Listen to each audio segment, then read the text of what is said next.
Hello, and welcome to Tales from the Backlog. My name is Steve Boshear. I will be playing Rufio tonight. If you've ever seen our channel before, you know that on this show on Monday night we have a rotating cast and a rotating collection of tabletop role-playing games to try out. Hey, Cody's in the chat. He's going to be with us soon. Cody played Wanderhome with us last time we ran this game. So there's your spoiler. We're doing Wanderhome. There's the cover of it right there.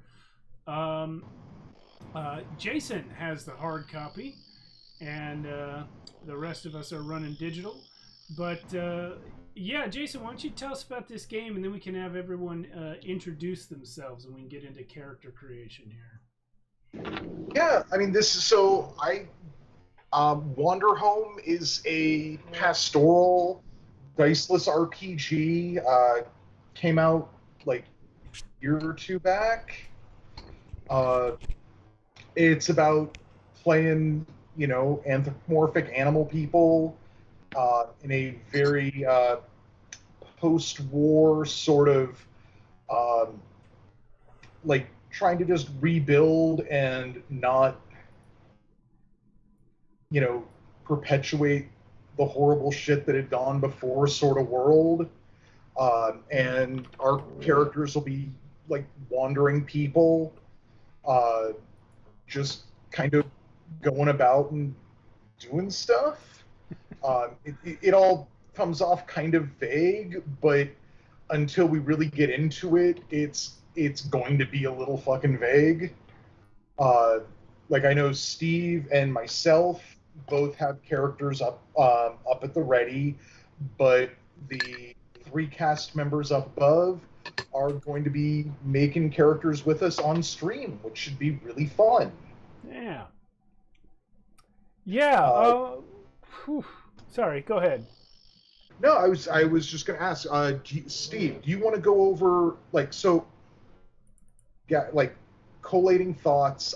Matt, Roz, and Mikhail, have you read through the book at all much? Nope. Or at least given a look over the playbooks a bit? Yeah. Nope. Unfortunately, this was all very last minute. They were all added to the game like today, and people have jobs, so completely blank slate here. Okay. Well, okay. Yeah, no, that's fine. That's cool. We are going to make this work anyway, because this should be chill. Yeah. Like, it doesn't have to totally be chill, but something I like is just there's a general chill vibe to this game. So I'm actually going to have, before I get you all into making characters, I'm going to have Steve go over his character. Yeah. Introduce us to Rufio, and just kind of get an idea of what sort of character he is and what we're doing with the character building. Sure. Before we get too much further, though, why don't we have our other players introduce themselves? I know you don't have characters That's yet. a really good thing, too. Don't have characters to introduce, but you can introduce yourselves. Let's go. We usually go clockwise, so why don't we start with Mick? You're muted. Muted. You're muted. Is it better now? Yep. Yes. Hi. What's up? Hey, that's all. Just hi. Yeah. I'm Matt. You know me. Yep. I'm Roz. I'm really happy to be here. Very loyal viewers also know Roz. All right. So, yeah, we create characters in this game by selecting a playbook. I believe there's 15 in the book that I sent to you guys to choose from. And basically a playbook is equivalent to like a character class or archetype that you're going to play. The one that I chose is a vagabond. So you you get a little write-up. I was torn between exile and vagabond for a while. I went with vagabond. I showed it to my wife and asked her which one I should be, and she said vagabond. And she said it was because the animals the suggested animals for Vagabond reminded her of me more. So the exile ones were like tiger, and the Vagabond ones are like possum and rat. But so that's what we're dealing with over here. But I did it anyway. So it says the world's taken everything from you, beat down on your shoulders, and given you an aching heart. Some people think you're a criminal or a monster. You know what you are. You are alive. Your care is invisible, cautious, and unimaginably deep. What your care is also a crucial thing in this game for your character. So the animal that I chose was in fact a rat. Then it gives you a series of prompts for each playbook. For the Vagabond, it was choose 2 things from this list that you call yourself, and 2 that you staunchly insist that you're not. So I am a liar and a thief, but I am not a cheat or a monster.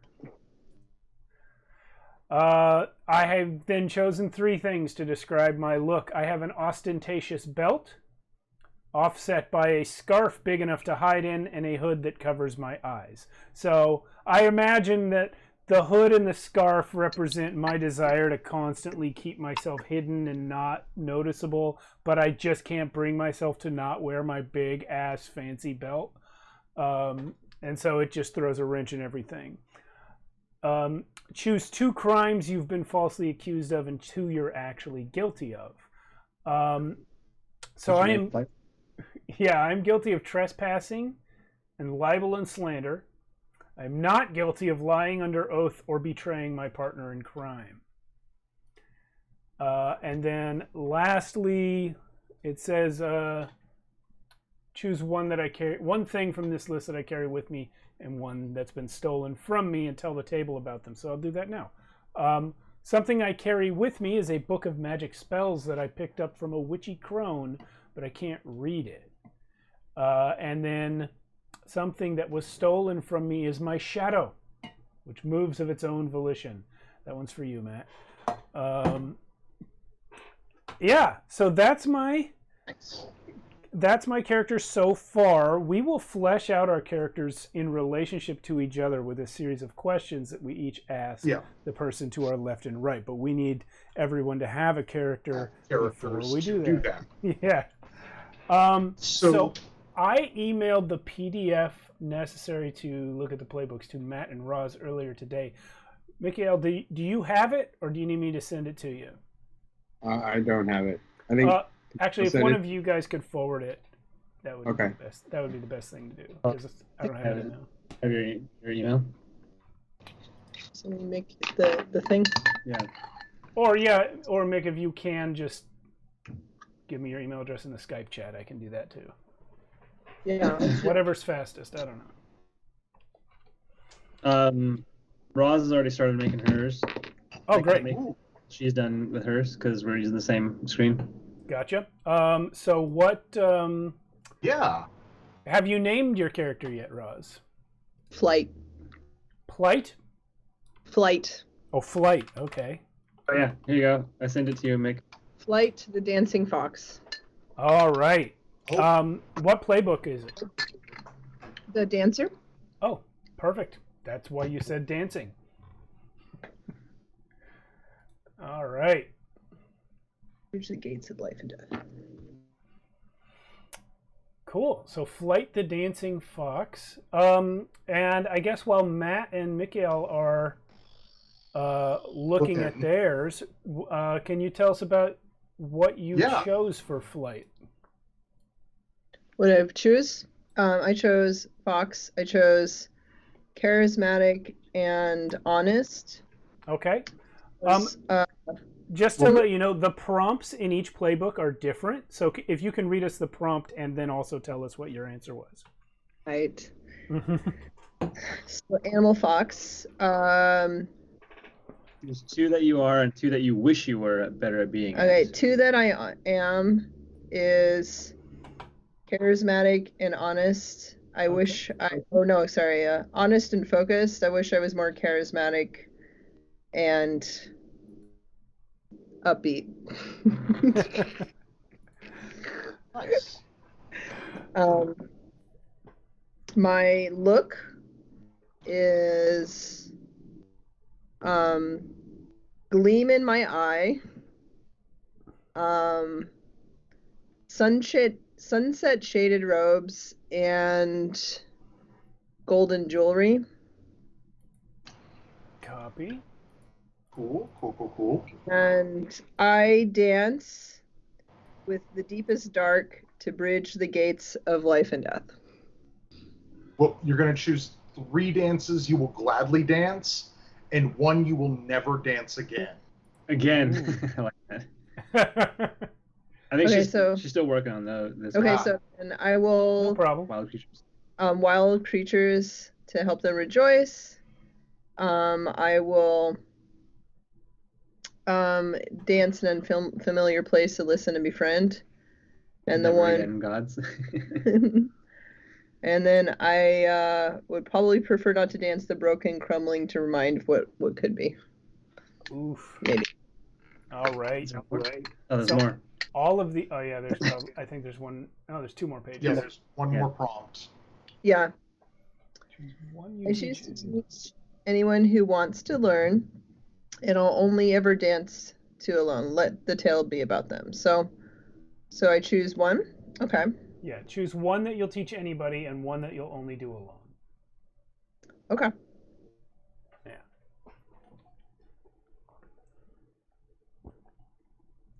Mikhail, have you Okay. received the book yet?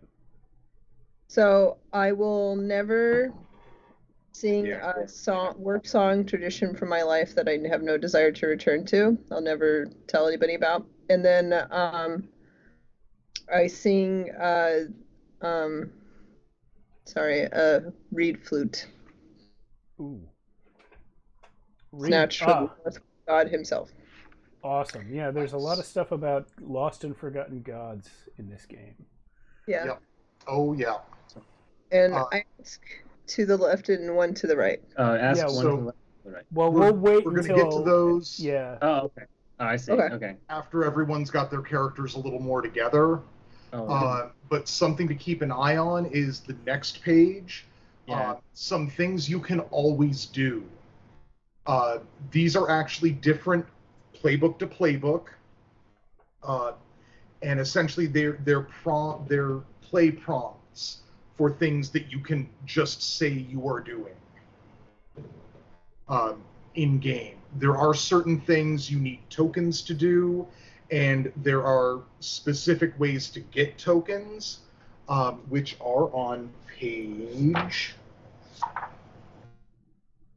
18 and 19. Just FYI. You know what? I'm going to put the token rules up on the screen too. that'll help. Yes. I've got one of the character sheets in front of me for that, Same. so I don't have to page reference for it. But I just happen to have character sheets for this, so that makes that easy for me.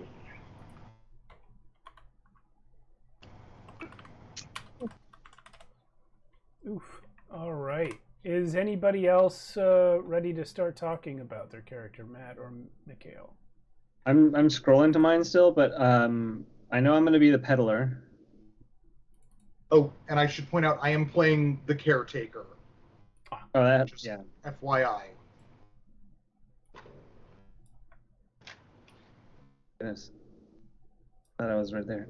Let's pilgrim. I'm just getting started. Just open it up right here. Okay.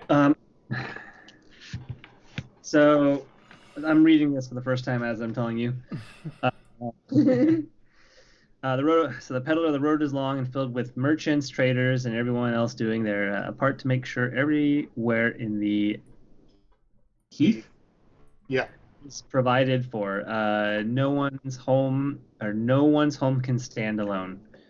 You are alive. You care. Your care is material, solid, and dependable. My name is, just for funsies, Peck. Peck. Like, yeah, Peck. All right.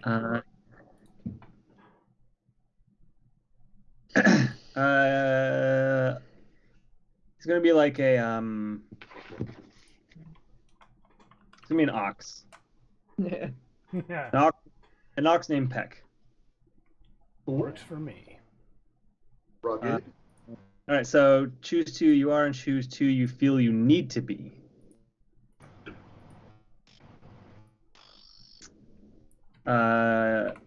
He's Eastern, watchful, extroverted, sustainable. He's sustainable and calculating, experienced, manly.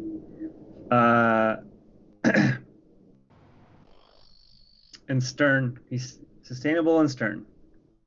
Okay. And he wants to be more experienced and more stingy. Stingy. Oh, is that stingy? That's funny. Choose 3 to 4 to describe your look. Dressed from a distant land. A once fancy hat. I like that one.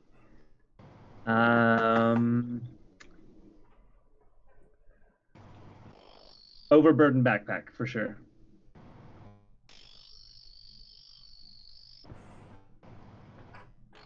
Okay. You have a sturdy and resolute beetle who carries your supplies. Wait, how small are we? Like, we're people-sized. Like, essentially consider yourself people-sized, but, like, the livestock of this world are bugs. Oh, okay. Yeah, all the animals are people, so the insects are the animals, and So- there's no Oh, no. insects. It's insects got promoted. Got it. Yeah, exactly. Who carries your supplies on its back. Choose 4 wares you regularly barter with and tell the table which is the one you value most. Oh, okay. While you're looking at those, Steve, do you think it'd be possible to get what kind of animals we are in our little Yeah, name tags? yeah. I'm not sure the best way to fit them in. Wait, maybe. No, that's terrible. I'll think about it. Let's see what we can do. No, Yeah. I just figured, I'd bring it up now since we're already streaming and, we're getting stuff done. Why not put new wrinkles into getting stuff done? There we go. Yeah, we can make it happen. There's Peck the Ox. Peck the ox. But not Ox the Pecker. No. It's not that kind of show.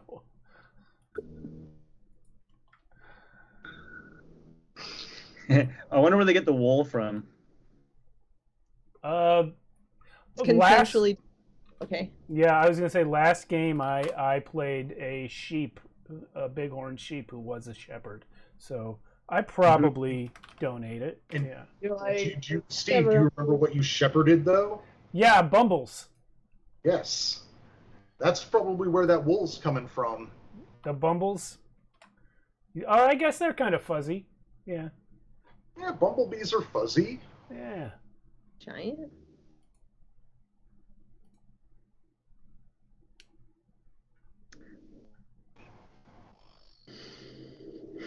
Okay, so I have my 4.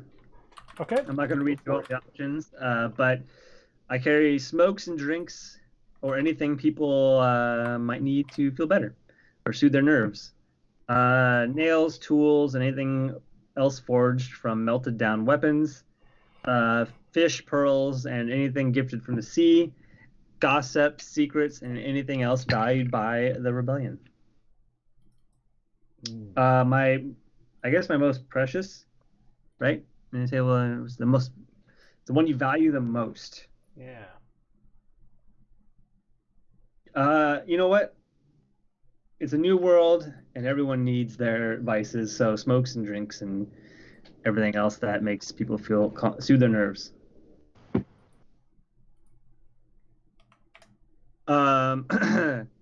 Choose one you'll never abandon and one you parted with a long time ago. Tell the table about them.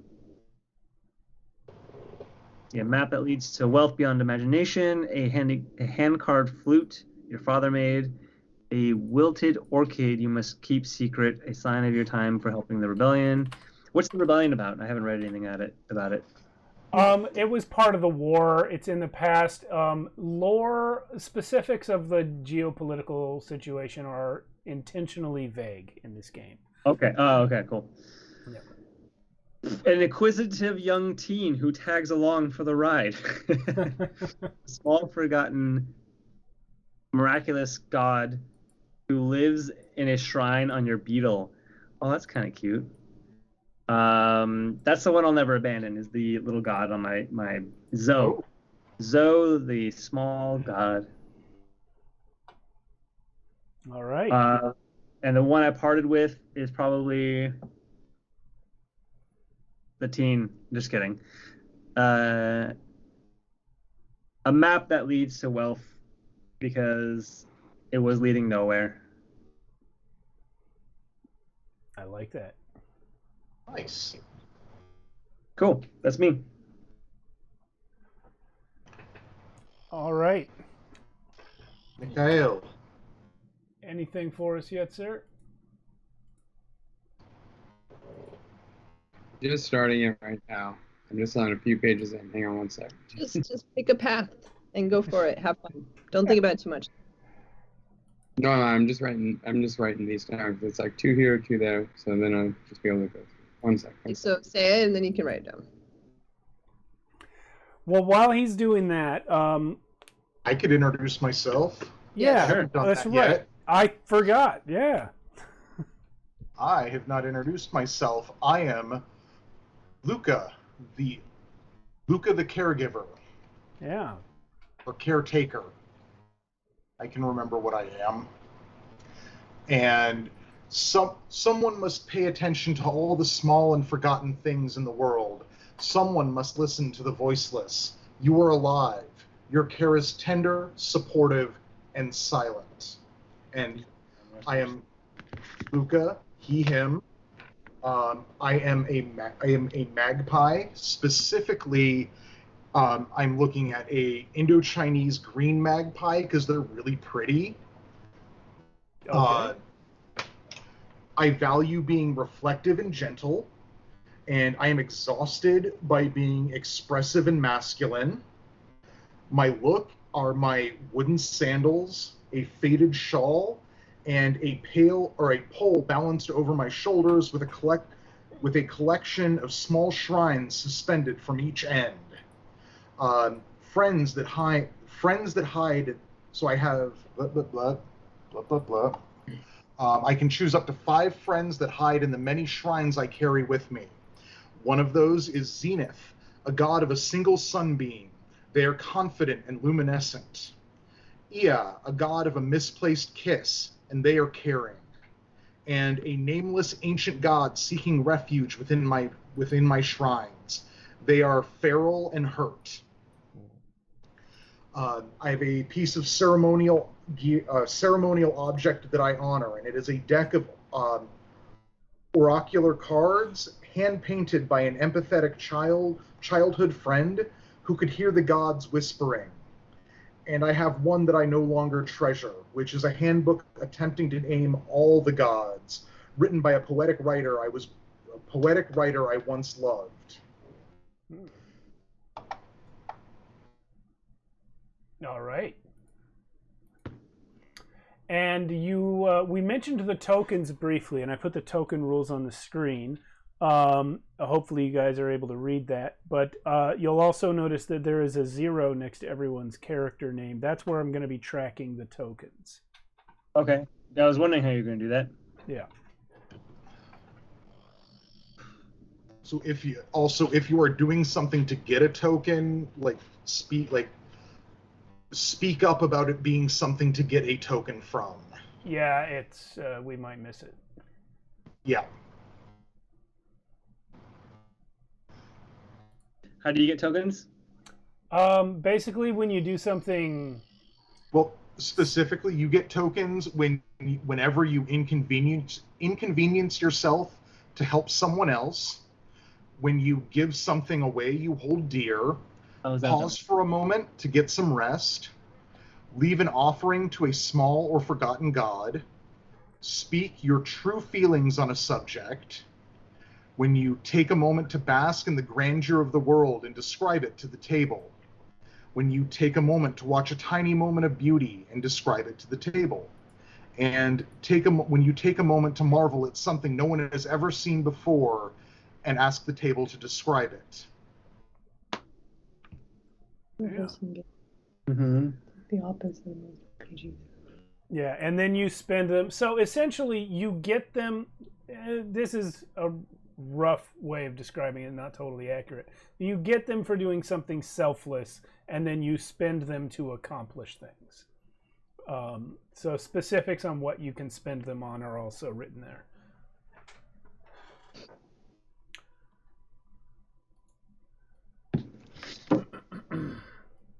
Awesome. Yeah. Would you mind opening this up? Oh, you are. Okay, cool.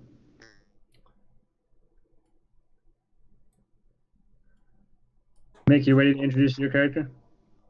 All right, Mick, you gotta just go for it. You're muted. You're muted. Yeah. Oh, sorry. Yeah, I'm literally a few pages in. I think I'm on the right. Just pick a character. Just pick a Oh, pattern. I've already got the character. I'm just filling in all the, I guess, the attributes and whatnot. Well, hey, tell us the playbook to start with, and we can talk through the attributes as we go. Okay. Well, I mean, I chose the Guardian. Okay. Starters there. Oh. How do I tell what playbook? I guess. Right. On page 68. Guardian. Right. Yeah, Guardian is the playbook, right? Yeah. Yeah. Is that it? Yeah, that's the name of the Yep. playbook. Is the Guardian. Got it. Okay. So what animal are you going to be? Brown bear. And have you a name? No. Let's just a real simple one. Mir. M-I-R, I guess. I named that. Awesome. Finally, a name tag that fits easily. Yeah. Step ahead of me on that one. Huh? All right. Cool. Okay, so let's go through the prompts here. It says choose two you generally are, and two that people assume you always are. So the two generally are fatherly and open-hearted, and then the two that people assume are correct and laid back. And then choose 3 to 4 to describe your look. So that one I have sturdy cane, pots and pans, austere formal wear, and a cloak big enough to hide my ward. Oh, your ward. Okay, interesting. Yep. You have a Who do you ward. think Oh, he's a that's Guardian? why he's a guard. The Guardian. Different meaning of the word guardian than I expected. Okay, gotcha. You got yourself a little robin. Yeah, I haven't gotten that far to. I don't know if they prompted. Like, I'm at the part right now. Well, we'll get there in a little bit. So the 3 to 4 for the look, that, and then also the cloak. Oh yeah. So the next prompt is like how I found the child, right? You have a ward, a child you watch over. Yeah. How did you found them? Lost in a battlefield. Lost on a battlefield. Oh, Wait. brutal, traumatic. Okay. Oh, so you'll note that I'm specifically pointing this out here that you found them near a battlefield hidden away. They are furious or lost. Let's do lost. Or is that a choice? Or it is a choice. So what those are traits, which you were going to find on.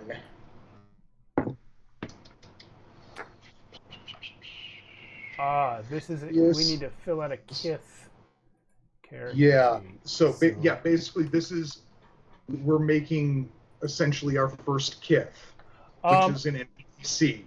Right. So I've got a sheet up for that, so I can fill this in as we discuss this character. All right. So Alright. Lost is going to be on page 130. Thank you. Oh, I see. It's like, oh, it's got a whole like description. Wow. Yeah. And this is, as I've told Steve before, this is a game that I feel is basically just cover to cover rules, but they're all rules I want to get into, and I feel like you can like explore most of them without feeling like there's just like this section that you're never going to use. So basically what you're going to do is choose one to two traits from Lost that your ward can do. All right. Already definitely the third one. Seek out the help. Seek out the help. Yeah. Copy that. Probably the first one. Wander deep into the darkness. Cool. Nice. This might be a good time to point out, since we are making our first Kith, to point out how they work, since there's no GM in this game. What we do is basically we take turns embodying this character as needed. And so whoever is not particularly active or maybe not in the scene can take over playing the Kith.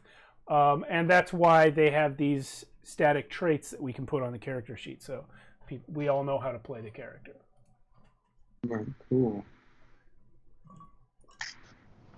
So, Steve, how would you feel about helping me put together 3 more Kith? You want to do that right up front? Like they're already basically there.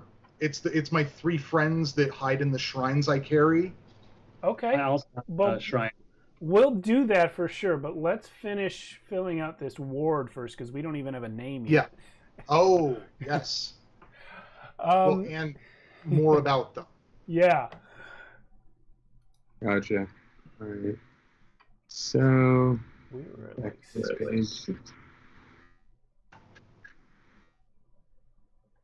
Actually, you know what I should do? While he's thinking, real quick, what page is the tokens on, or the list that you posted? Give me a second. I got that.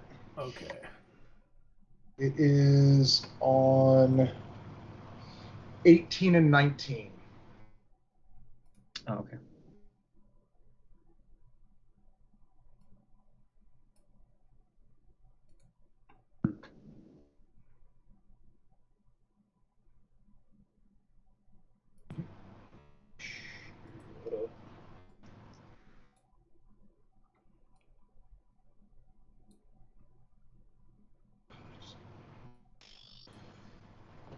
Trying to get this little Kith sheet to be legible, but it isn't. Okay.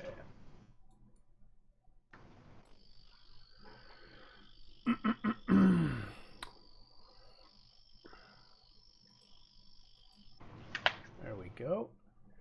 All right, where were we? We have left off somewhere. Well, you could choose what about them you die to defend. Yeah. Specifically your ward. Got it. Okay. What do you got? So with that one, I went with they're the true heir to the throne of the floating mountains. Ooh. Then you get to choose. Okay. They're probably go with nervous, but is that something we have to bring up on another page again? Well, it's giving them a second trait. Your second trait. Okay. Definitely nervous. Yeah. So nervous is going to be in the list as well. It's page 130. 130. I went way too far. Okay. Okay. A lot of page flipping. Last time we were playing like the pre-Kickstarter, like truncated playbook, and it was like a lot really less stripped down version. Yeah. I'm taking photos of the pages that I need, and I'm just flipping through the photos. Oh, that's a good idea. Okay. And this game does have a pretty decent index, just FYI. Okay. Cool. Alrighty. So again, for nervous, you'll choose 1 to 2 things they can always do from that trait. Okay. You said page 130? Yep. Aha. So 1 or 2. Okay.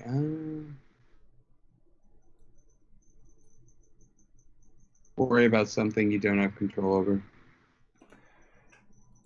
Okay.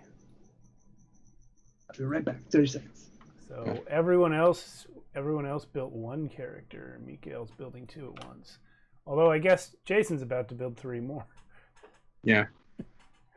That's correct. The other one was bad. Oh, yeah.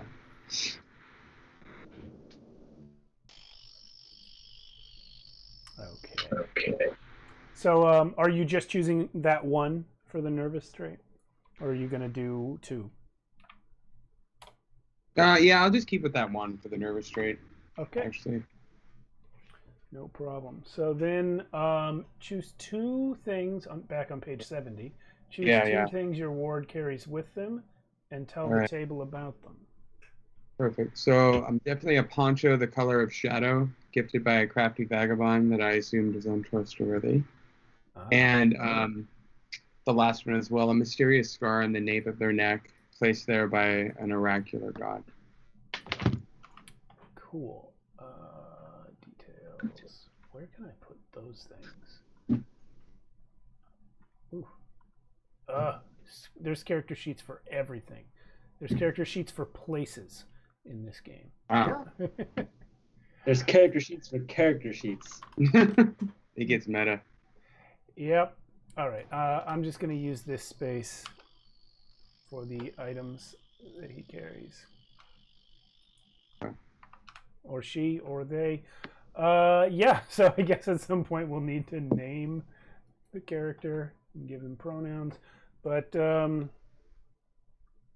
maybe that's now. Yeah, I think that was the last prompt. I think so, too.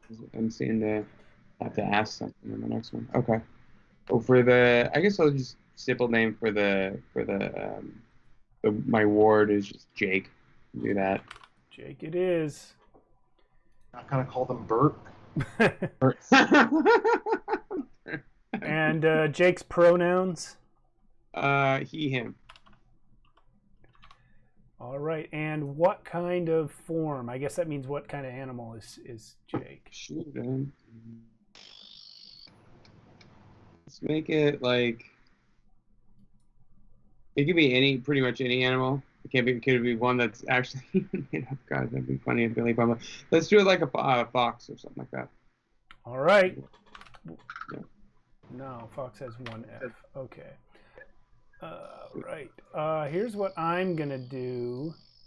I'm going to screenshot that real quick, and I'll just put this in the Skype chat so we can all have access to this image when we need to play the character. Oh, great. All right. There we go. Wow, that's loud. All right. Okay, so all of us have our characters, and Mir the Bear has his ward. Luca, you have 3 kith to build as well? Yeah. I have Zenith, a god of a single sunbeam.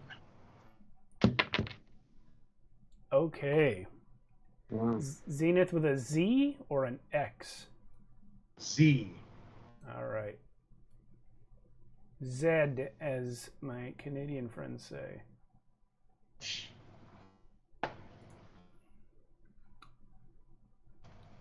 What traits have we got for Zenith? They are confident. Okay.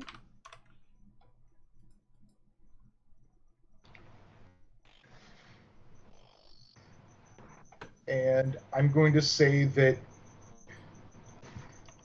I'm just going to take, they like to jump headfirst into action. Okay. And then they are also luminescent. Jump They are headfirst into full of light and that cast a glow across the world. And from there... Hold on. Where are you pulling these traits from? Where is confident? Page 120. Oh. Okay. So jump headfirst into action. It's just faster for me to copy and paste out of the book. Oh, I understand. Yeah. And I will page reference for you as then we go. The other Then one was luminescent is luminescent. 121. Got it. And shed light on the shadows of the world. Is that what the one you said? Yeah, that's what I'm going for that one. Cool. There we go. Keep it out. Then Yeah. next up we have Ia, a god of a misplaced kiss, and they are caring, which is on page. Sorry, we didn't IA. finish Zenith. No, Zenith is done. We didn't get pronouns. Oh, they, them. Copy that. I thought so from what you were talking about. Okay. So here we go. There's Zenith in the Skype chat. I'm just going to go ahead and replace everything. What is the new one? Ia, IA, Copy. is a god of a misplaced kiss. And on page 124, you will find caring. Thank you. Caring. Okay. And they can protect someone else from the world. Okay.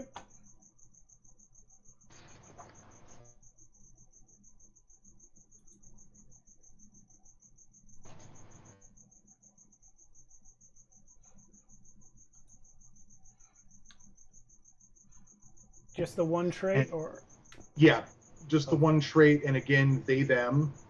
copy? I don't think I put on Zenith's sheet. What was Zenith the god of? Zenith is a god of a single sunbeam. Okay. I'll just remember that. All right. You have one more. Is that right? Yes. Then I have a nameless ancient god. I'll just put nameless. And they have two traits. First one is feral. Okay. And from feral, they can...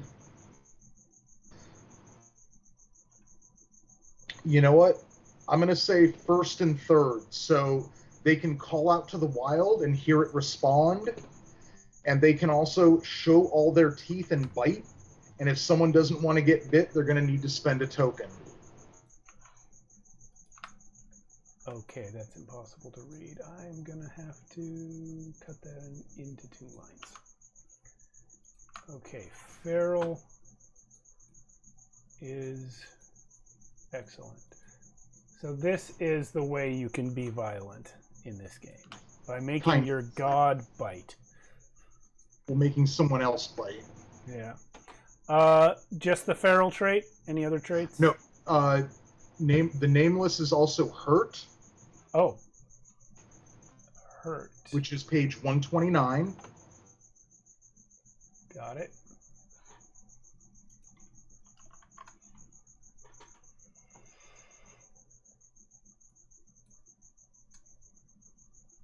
And from hurt, they can flinch at someone else's actions. Oh, that makes me sad. Okay. I know.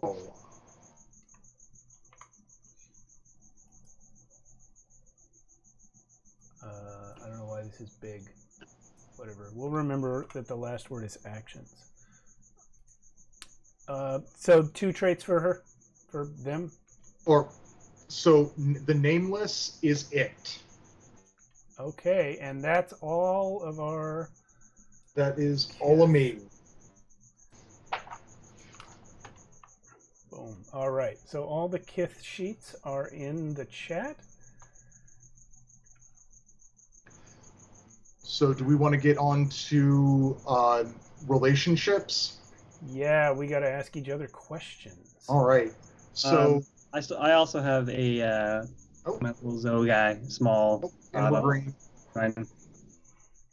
Remind me what your playbook was, Matt? The peddler. Peddler.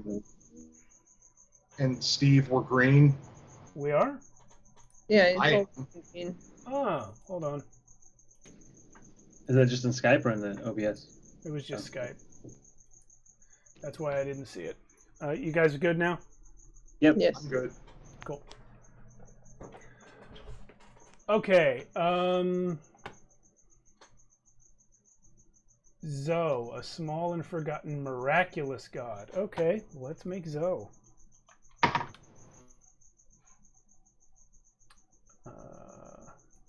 The traits, so many traits. 115. Thank you. You're welcome. Is that hard copy index magic?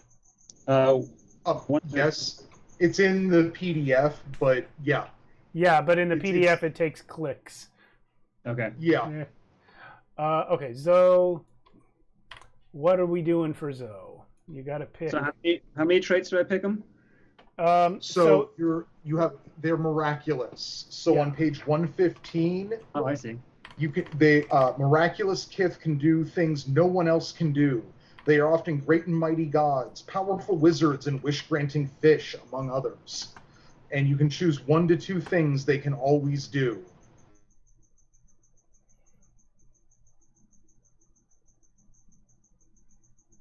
It's 1 to 2 out of 3. So pick the one you hate, and we'll put the other 2 on the sheet. Okay. It probably will not be the fly one. Okay. So make possible the impossible, and offer to grant someone's wish in a way that won't work out the way they want. If they want to reject the offer, they're going to need to spend a token. Oh shit.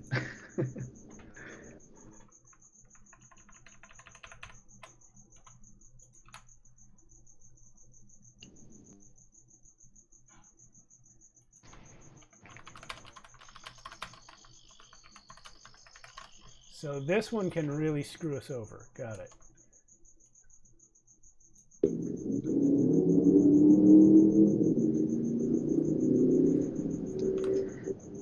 Boom.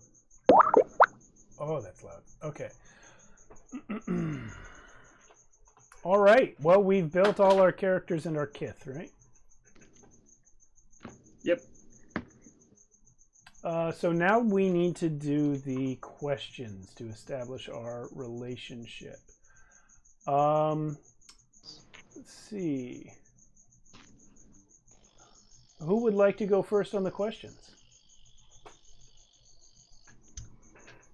If no one else wants to, I will. All right.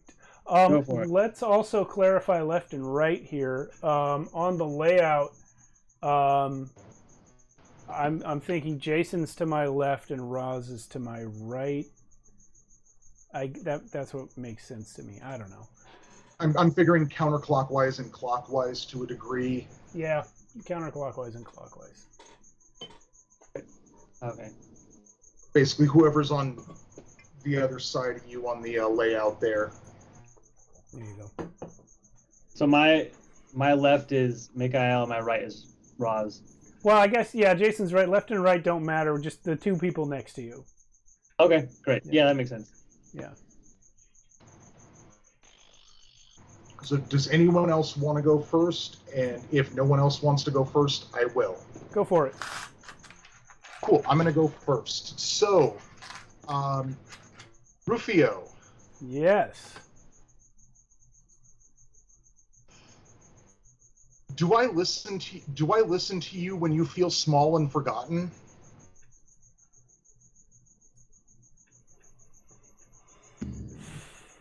I think you would, but I don't talk when I feel small and forgotten.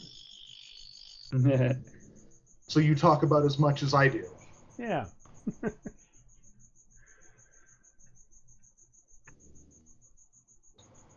And Mirror,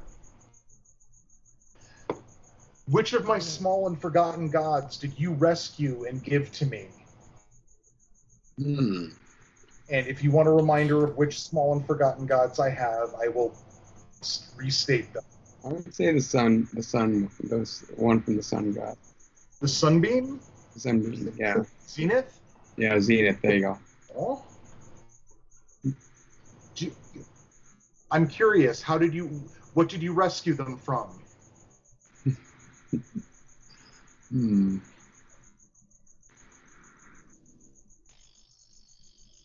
Let's see.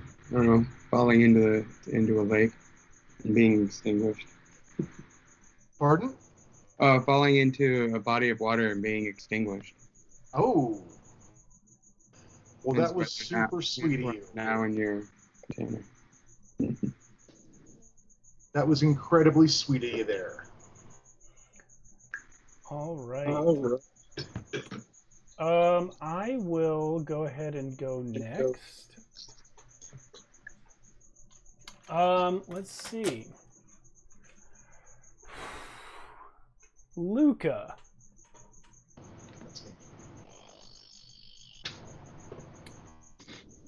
How have you helped me when no one else would? Oh, well, I mean,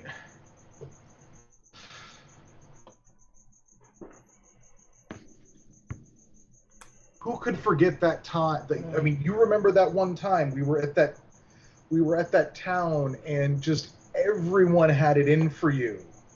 Like everyone. They had like wanted posters up and stuff, and I mean, those posters could have been any rat. Like they basically just drew a basic ass rat. That's what I was and saying. Everyone said it was you. Yeah. And you know what?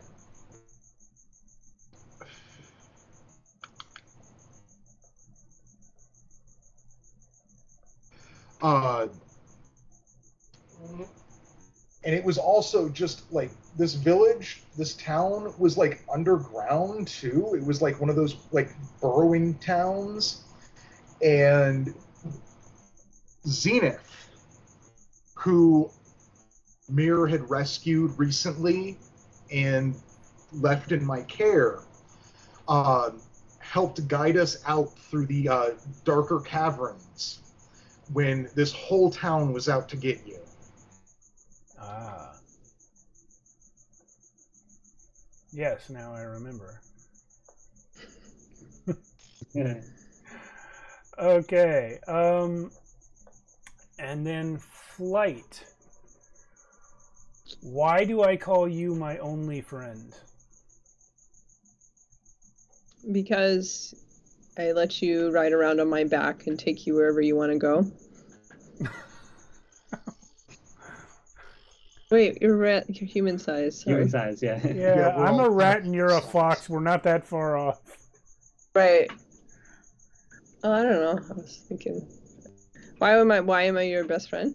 Why do I call you my only friend? Your only friend. Because I'll hang out with you for entire days and not say a word and just let you be you. Oh, that's great.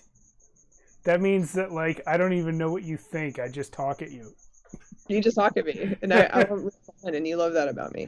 Yep. Okay. That's good.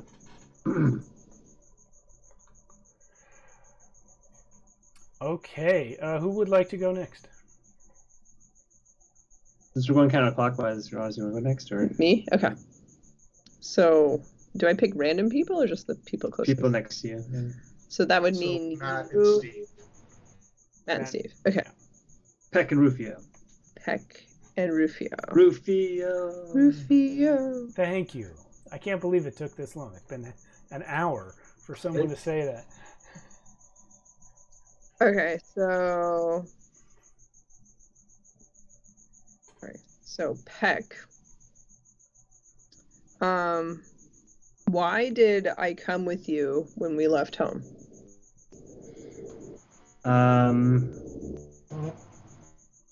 Because I'm a traveling merchant, and you felt that coming with me would a big ox would provide protection for your dancing whenever you just wanted to dance in new places and learn new dances and new locations. Checks out. All right, Rufio. Uh-huh. Why won't you ever dance with me? Because I'm trying to keep things inconspicuous. People who dance draw attention to themselves, and their function is to be a distracting light while I hide in the shadows. This is why we get along. Yeah. Cool. Well, then I'm just gonna say, Flight. Why did we start traveling together all these years ago? Well, I don't know. You don't talk much, but you know. I think I just kind of started following you, and it worked out, and I kind of just didn't stop following you, and you're still probably confused about that. I did know Jason. Definitely increased your sales. My sales with a dancing fox around.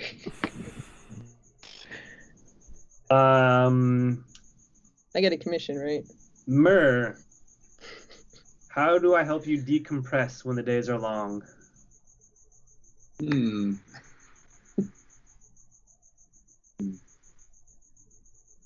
Mead. Yeah. Yeah, just sitting back on a log and drinking mead.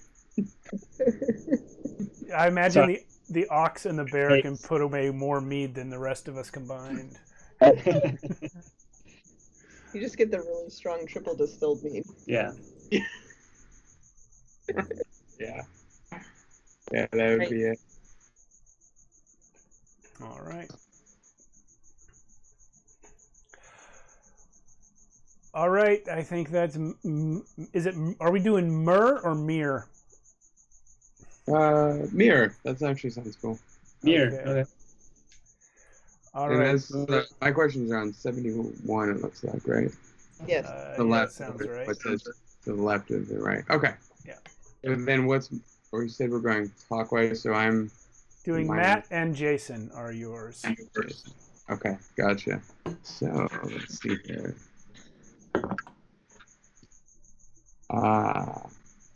Let's do Luca then. Let's see.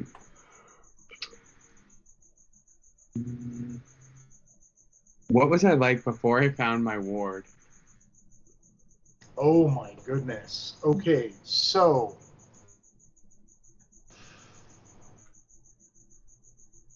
remind me of the two things you generally are. Fatherly and open-hearted. Sorry, what was the first one? Fatherly and then open-hearted. Oh my goodness. And what do people assume you are again? Correct and laid back. Oh yeah, no. Before you found your ward, Jacob? Jake. Jake. Yeah, Jake. Jake. Okay, cool. I was close. Yep.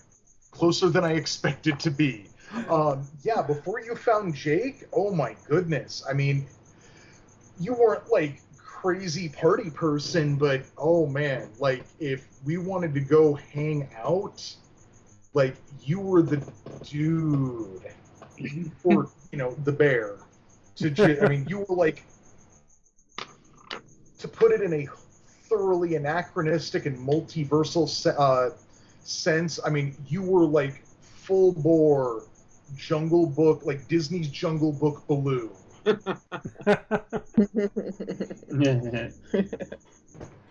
All right. Let's see here. So Peck. Why does my ward look up to you, and why does that bother? Oh wait, and why that? And why does that bother you?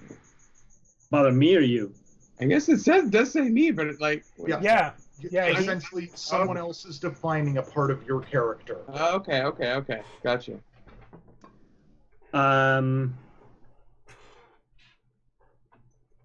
Because I'm very calm and stable and have like all my shit organized and together. Everything has its place, and I think he likes the the order of it. No offense, Baloo. Oh. Bare necessities, man. Up before noon. All right. But why does that bother Mir?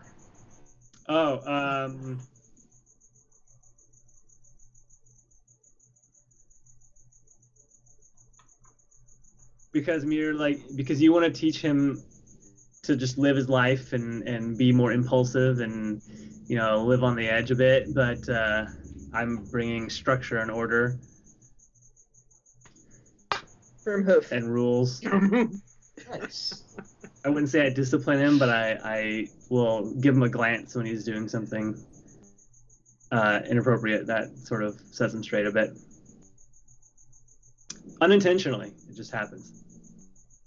It's just the way your eyes are shaped. It's just the way my eyes are shaped. I'm an ox.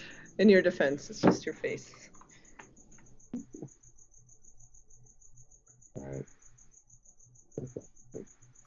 All right. So I believe that's our relationship stuff. Yeah. And now we get to define our first place. Yes.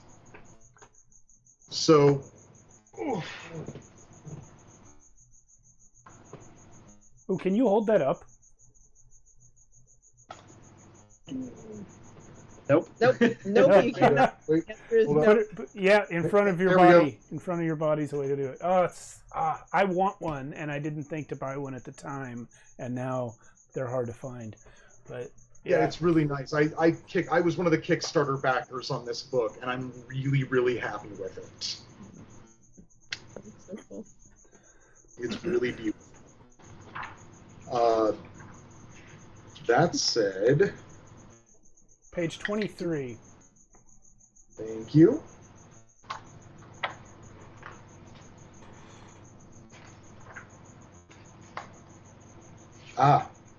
So our first place. We will always begin our journey by arriving in a new place. In order to create such a place, we are going to pick 3 of the following natures, or choose randomly. Each of these natures will serve as one of the building blocks of that place. Natures are the elements that are literally or metaphorically represent various aspects of our place.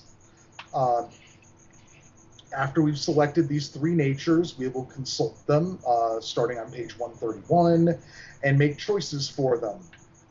Essentially, we are making a conversation out of it, out of building where we're gonna start off. So, yeah, like take a look at those choices on page 23. So do we pick one for comfortable, one for verdant, and one for liminal? Is that what we do? Yes. Okay. Yeah. Why don't we let our 3 newbies each pick one? Yeah, I'm into it. I like this plan. All right. Merc can start on 1, I'll do 2, and Ross does 3. Yeah. Sure. Yes. Okay. From any of the 3? On page 23, Then pick all one for from me. yeah, Yeah, pick pick one one. from comfortable. From comfortable. Let's do farm. Okay, this is a farm. Lagoon. Our Farm. next one. Well, then I'm putting it on an island. There you go. Okay, so it's a farm at a lagoon on an island. Well, I was gonna pick tavern, but you know what? You picked lagoons. I was gonna kind of pick tower. Actually, never mind. I'm gonna pick tavern. I'm going with tavern. I want Tavern. Tavern. it. It's a tavern Okay. by a lagoon with a farm nearby. Yeah, Absolutely. you gotta make the alcohol. Hey, we got Dean in the chat. What's up, Dean? Dean. this is. Hello. Dean. Sharp-eyed viewers will remember Dean from Merkborg recently. Oh, hi. I know who this is. Yeah. Sharp-eyed players will as well. Yeah, well, I was running that game, so I don't have to remember who was playing. Is that how GMing works? Okay. So yeah, let's turn to. So now we're going to turn to page 140. Copy that, Chief. Because we are going to get what the deal is on this farm. So a farm is a place where people live unremarkable lives, deeply rooted in the turning of the seasons and the work that must be done. So This place can always describe the calm mundanity of everyday life. It can reveal the thin margins people live on, and it can ask, hey, want to help out? And if you pitch in whatever way you can, you get a token. Give them a token. Pardon? I think it says you give them a token. You give them a token. Give them a token if they... Yeah, give them... So essentially the farm is asking... The farm is asking you, hey, want to help us out? And if you try to help them out, you get a token. Right. Cool. And then we choose 2 aesthetic elements. How about I choose one and Jason, you choose the other? Does that work? Okay. Choose 2. You know what? Rapscallions and Merrymakers calls to me because I want to meet Merry and Pippin. Mm-hmm. Well, I am actually going to take rusty, overgrown weapons of war. Ooh. But like very specifically, I am imagining like just the hulks of like these crazy like sci-fantasy magitech like engines of war, like giant like mecha and shit, but it's all just run down, broken, and you know the adults of the town, the adults around the farms try to keep the kids away because that place is fucking dangerous. Don't go there. But you know those kids are fucking getting into that shit. Yeah. That's what the Rapscallions and Merrymakers are doing. So now I'm picturing something like a cross between Wind in the Willows and Tales from the Loop. Kinda, yeah. Yeah. A lagoon, so I'm picturing like ooh, yeah, it is a lagoon. Stuff. We will define that further once we get to the lagoon. Matt, what was the thing you said? You cut out on my end. Oh, I was just saying it's like old Pearl Harbor looking stuff, like. Ooh. Oh yeah. No, I like that. I like that too. I like that a lot. And then, if everyone's on page 140, who wants to choose our 1 folklore?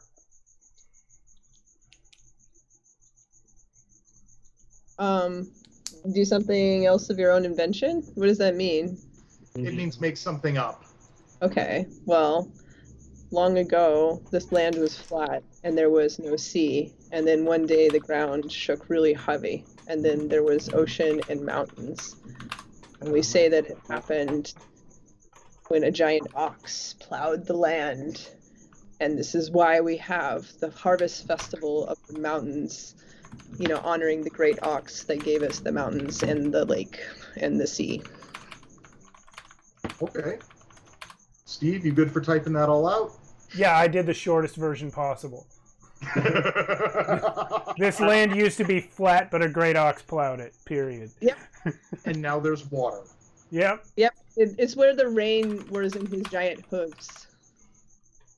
Okay, now there's all right. water where the rain hit his hooves. Oh, in his hoofprints. Yeah. Filled his hoof prints. So a lagoon, page 152. A lagoon is a place of contemplation, introspection, and self-reflection. This place can always describe the water and all the tiny creatures living in it. Make matters worse through people's inaction. And ask, what have you been thinking about lately? And give them a token for their thoughts.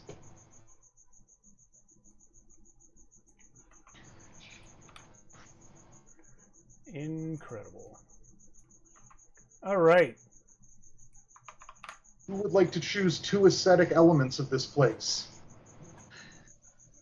I mean, I'm assuming Matt has opinions here. I have an opinion. And that opinion is a watchful creature who hides from the outside. All right. And then I get to pick one? If you want. I can. Glorious Waterfall. Yeah. She wanted that one. She Okay. pointed at it before we even got here. I know what I want. Well, hey, then, Mikhail, do you want to choose folklore about this place? Oh, We're on 152 if you're not there. let's see.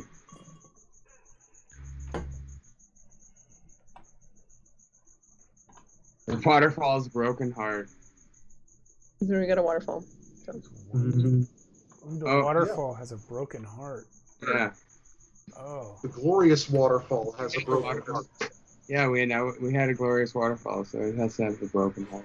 I'm We gonna didn't- triage the information in the folklore section. Okay, there we go. Also, real quick, going back to the watchful creature who hides from the outside, Matt, do you want to turn to page 116 with me Sure. and tell me a little bit about what this creature that watches from the outside can do with its watchful trait? Oh, okay. Watchful trait. Yeah. That's, I mean, if you just want to pick like one of them, just Kinda it's a little something something. Okay, point out something people missed. Nice. It might be esoteric. Yeah. Such is life. And then, Roz, you picked a tavern, right? Yep. Okay, so tavern's on page 161. And a tavern is a place of simple comforts, often settled into while on the journey from one land to the next. This place can always describe a small comfort, sow confusion amongst the disoriented, and offer someone comfort and amenities at a price. Give them a token if they refuse your offer. Okay. So the tavern is built in one of the old war machines, hollowed out and turned into a gypsy paradise with different fabrics and lights, and it's partially on the water. It creaks a little bit when you're walking up. You're not sure when it's going to fall over, but it's still very cozy. So something else of your own invention. Yes. Okay. What can someone summarize that for me? I missed it. Let's summarize it as to being do you want to summarize it as to being built in one of the rusted out war wrecks? That was in a lake or the lagoon. Yeah, in the lagoon. Yeah. So you have to, there's like a walkway going to it. So like the Arizona. Yeah. Just like a rope bridge. Yeah. Oh, that's very cool. And then did somebody else want to pick another aesthetic? Go for it, Mick. What page are we on? I missed the page on that one. 161. 61. Let's see. Oh, and the tavern. Okay. Yes. Oh, obviously barrels and barrels of mead. Well stocked. I mean, it is Nice. a tavern. Yep. That's all that needs to be there. I have a feeling that Mir and Peck are going to get into some trouble in this tavern. All good. Maybe. I feel like I'm more like the ox that sits there while she gets in trouble. I don't get in trouble. I just tell tales of trouble. And you know what? If y'all don't mind me picking a bit of folklore about this place, Do it. Go for it. I would like to do the folklore of how the old wombat outdrank the slobbering god. Okay. I thought it said cod. God. I like wombats. The cod god. We have filled out our place sheet. I think that's it, right? Yeah, I'm flipping back to... Oh no, I went way too far this time. So yeah, once we've got a pretty good idea of what this place is like, we'll go around and have everyone say one common type of... So from everyone, what's a common type of animal folk that live in this place? Do we have a name for this place? I don't think we've named. We have not. Roz is rocking it with the creativity tonight. Why don't you name the place? It's a post-battlefield lagoon. That's now a farm.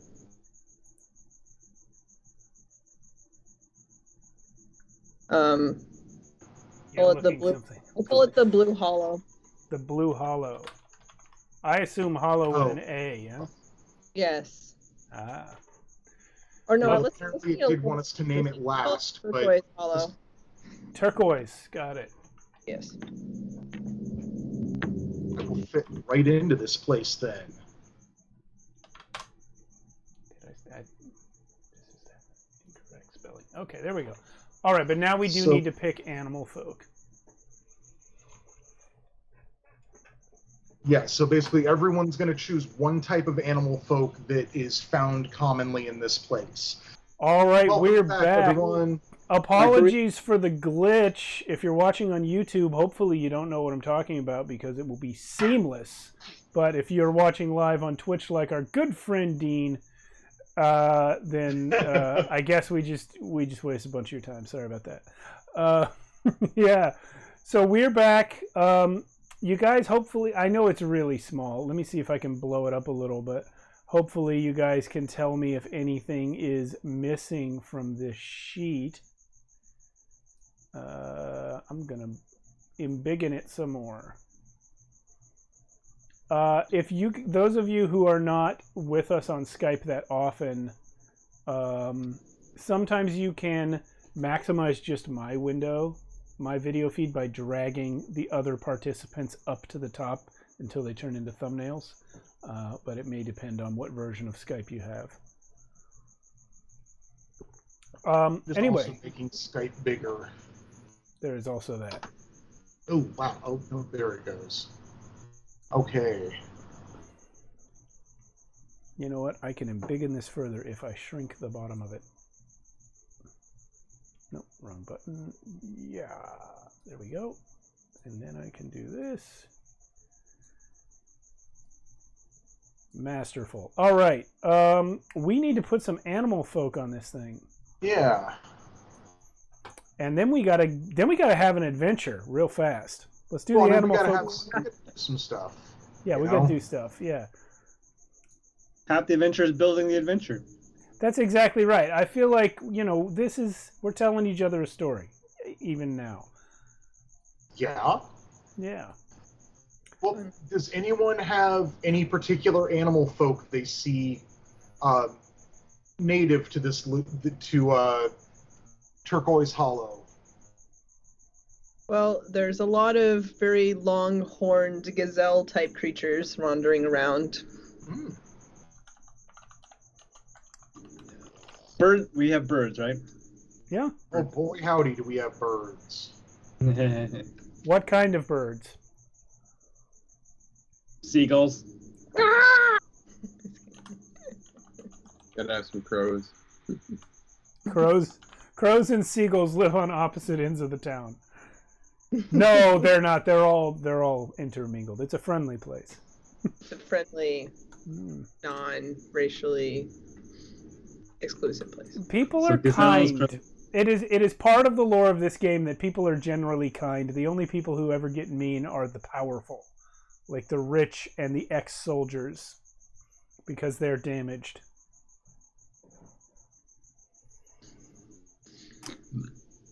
I will throw one out. Let me say, you know what animal I've never thought of in the context of this game before?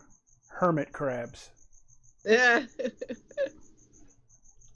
Hermit crabs. I'll revise that to just crabs. I'm gonna have trouble picturing hermit crab anthropomorphized. You know what? They don't need to be too anthropomorphized. Have you ever Closter from He-Man? What? Closter. What was his name? Closter from He-Man and the Masters of the Universe. Clawful? Clawful. Yeah, not Closter. Clawful. I was thinking Mr. Krabby from SpongeBob, but he's a crab. Hey, that's fine. Yeah, no, I'm into it. I Yeah. like it. Anthropomorphic is a spectrum. Yeah. Identify as anthropomorphic. I mean, I can also just see, giant crabs with little top hats. I think I like that better. Yeah, Jason, pick an animal. You're the only one that hasn't, I think. I've been trying to, I've been racking my brain for a good, seashore-style animal, and I'm really bummed because Matt already got seagulls. So I know I've got a seagull named Colin I have to introduce at some point, but well, he exists. Otters. No, otters are not really ocean. I mean, Seals, sea otters, but yeah. Jaguars, tapirs. Squids. Do what I did. Start a sentence and hope you think of an animal by the end of it. That's literally what I did. Just go. First thing, let's go. Hippopotamus. Hippopotami. Yeah. There's only one. Oh, no, I don't want any really dangerous animals here, Oh, they're fine. Just don't get them. Hippopotami are the most dangerous land animal. But not in Wanderhome. Well, no, but they're fine. Just don't get them drunk. Yeah. No, I'm gonna say. You know what? Then I'm gonna say wombats. Yeah, we got There are wombats. definitely wombats around here. That makes sense. Yeah, there's tails. I don't think I even know what a wombat is. It is a small, boxy-looking little marsupial that likes to burrow. I feel like I know what they look like. Nah, I didn't at all. Okay. Yeah, they're basically like gophers. Giant gophers. I would say they're even more boxy though. They're wider. Yep. And they're if you watch them get zoomies, they're actually really cute.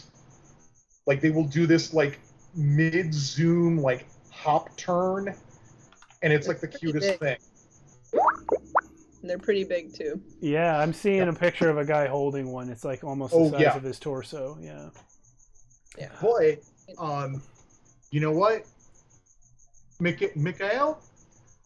You have not been talking a ton. Yeah. So called out. I'm calling you out to describe to us some of the forms the many small and forgotten gods of this place take. Oh yes. For reference for you. Okay. Pages 4 and 5. Oh, okay.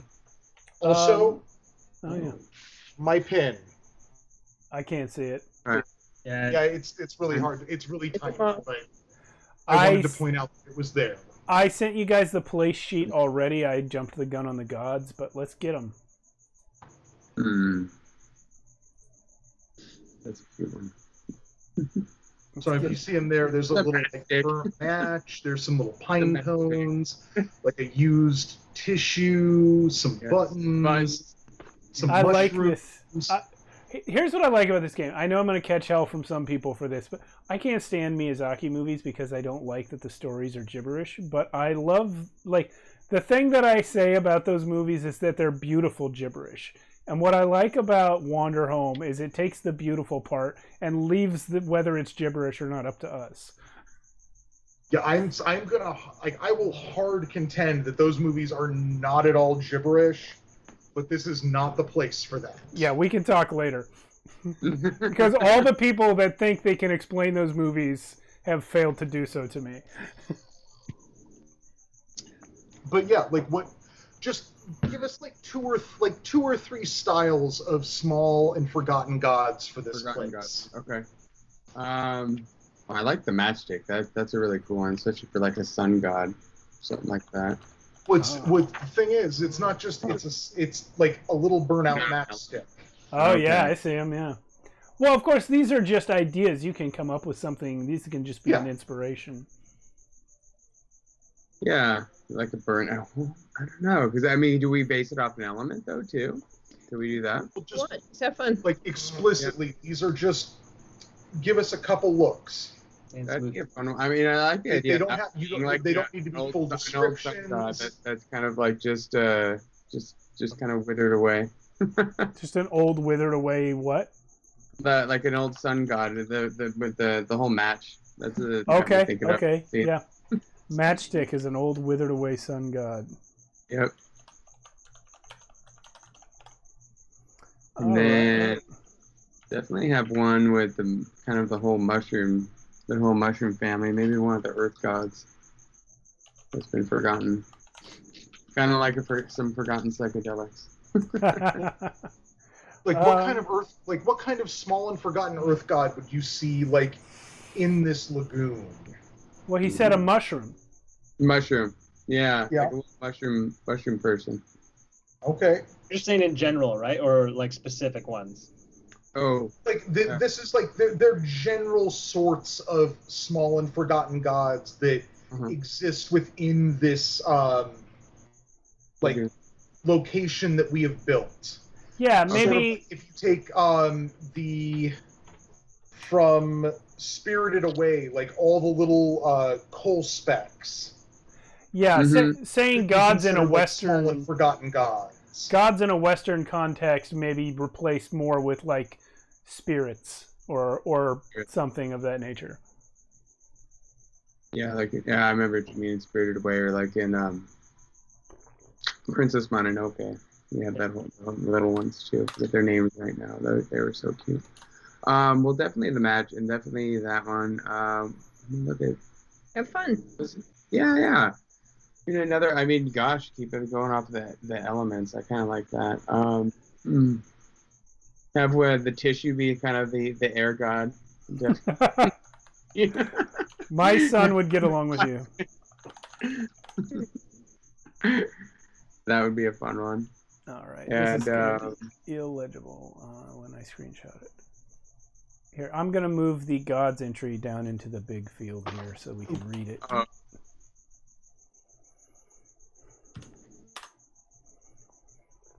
So we need a water god then. If we take sun for fire. I was thinking of water. I mean, I don't know. We already have kind of almost the lagoon. Maybe is like the idea that we have to have like a thunder god. That would be kind of the whole like small contrast. Yeah, but small. Have some kind of My son would really get along with you because I'm constantly telling him lightning and thunder, not one of the 4 classic elements. He doesn't care. He's like, it's an element because I say it's an element. Yeah. Oh man, let's see. Some clangs that make noise. What's that? Maybe some old rusty chimes that you hit together that make noise. Or beach glass, like that. That gets soft. Smooth glass. Or smooth glass from beach glass. Let's go with the beach glass. Yeah. Beach. All right, take that, Thor. All right, I'm going to resend this with the gods on it this time. That's it, right? We're done with the place? Yes. Yeah, the only other thing we have left to do is name it, but we already did that. Yep, we did that. That's Turquoise Hallow. I don't want to beat that boob. Nice. Cool. So it's in the Skype along with all the kith sheets and whatever else we did. Very cool, very cool. So, and now we embark. Once we have our place, some kith, and each other, we are nearly ready to play. All we have to do is answer some questions together.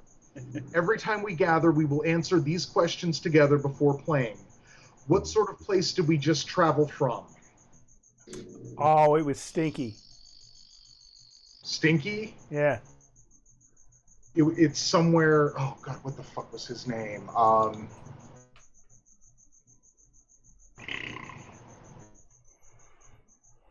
Is it a swamp? Yes, it was a swamp. It was a swamp with an ogre. There was an ogre. You know, I didn't intend for it to go this. It was Keith's swamp. Keith's swamp. I didn't intend for it to go this way, but the last time we played this game on this stream, we were in a swampy village. Yes, we were. Yes. So Right. completely different I'm- characters, but maybe we came from there. Well, I don't think it was Keith's swamp, because the Keith swamp, it's got that real manly, like, sweaty meat fart smell. Who's Keith? What are we talking about? Keith was the ogre in the Merkborg, or second to last Merkborg game, Oh, right. whose room just was permeated with that stinky, meaty fart smell. Well, I think That got I so associate Keith with. existentially strong that it drove you from the lighthouse. Yeah, I was about to say I associated that character with the lighthouse more than with the swamp surrounding it, but yeah. All right, so we came from a stinky swamp. And do we feel our journey has been long?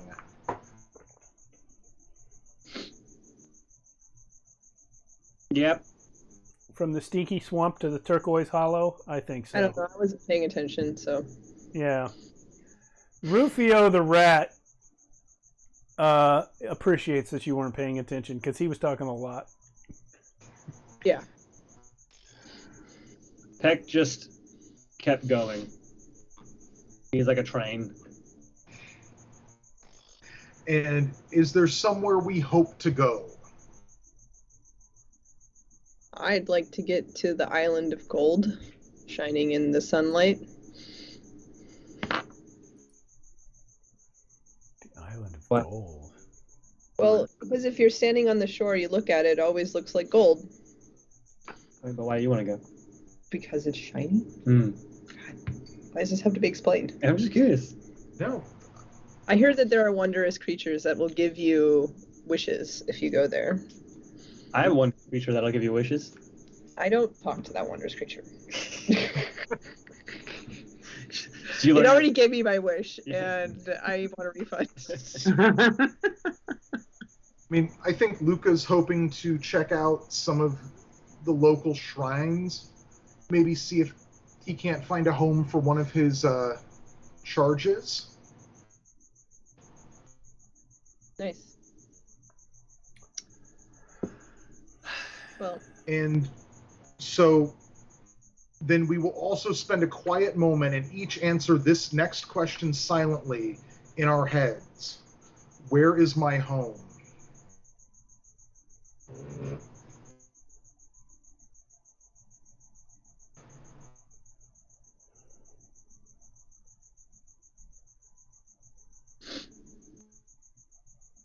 Oh, the previous answer too. I want to add something. your head. Yeah. I want to go to the Island of Gold because the swamp, they didn't buy very many goods, so I need to go somewhere with some money. Is there money in this game, or is it just... Probably a bit more barterish. Okay, yeah, so I didn't make a lot of trades. The Island of Gold also is a major port with a lot of trade. Yeah. So. I don't feel like I'm really worthy to go to the Island of Gold, but I'm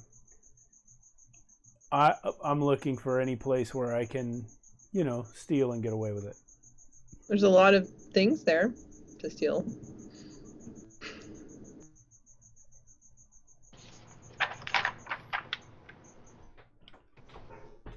All right. Well, hey, how are we getting into this lagoon? How are we arriving at Turquoise Hollow? Like, are we coming from the land? Are we coming from the ocean? Were we coming like up the coast somehow, like either by boat or by foot? Well, I booked us passage on a boat, and Okay. because I knew some people. So. No, I appreciate that because it's a lot. Traveling by boat is a lot easier than traveling by foot. Yeah, I think we were probably walking along the coast for a while, trying to figure out how to get to the Island of Gold, until Flight found us a boat that would give us passage, but only along the coast, not out to the island. So we ended up here at Turquoise Hallow. And to So are some of you looking for passage from Turquoise Hollow to the Island of Gold? I think that's our future destination. yeah, Okay. that's where I want to go. I also think the boat we took was not very happy about my people coming aboard. Taking a lot of room. Well, you could float in the water. With all my goods on it? No, they get all wet, and when things get wet, they become worthless. Yeah, so he was on the boat. And the boat kind of was like this the whole time. And I just want to say my skill. So my skill is I'm able to dance an illusion that lets somebody see something that a person, like somebody who died, and kind of like say goodbye to them. So that's my special bartering skill in this world, how I got his passage. Okay. No, yeah.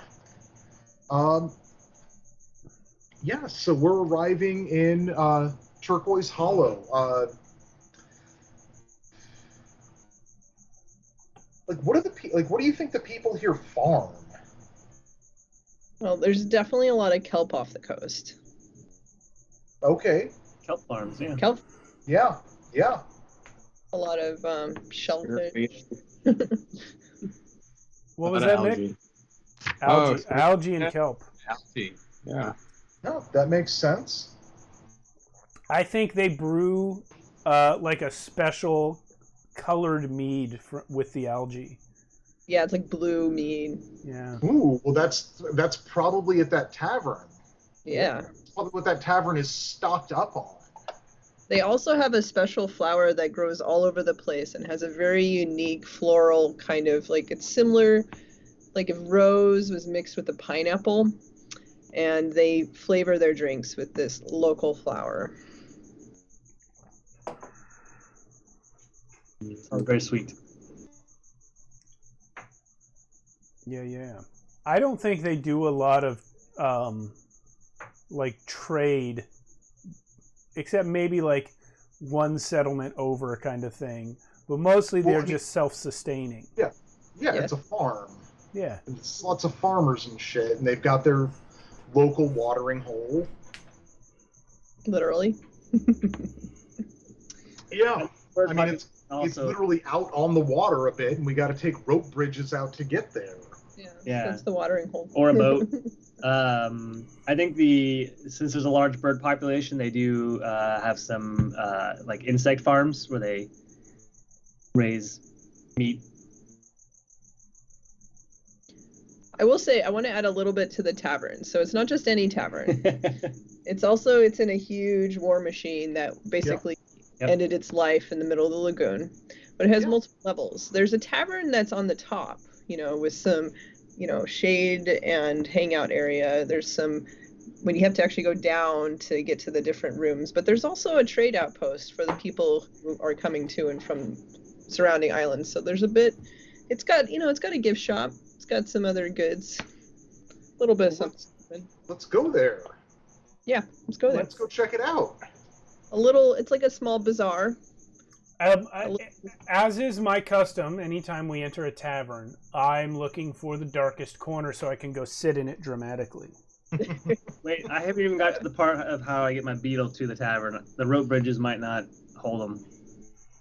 I think you might have to tether your beetle up on the other side of the bridge. All right. I'm going to need somebody to look out for your beetle.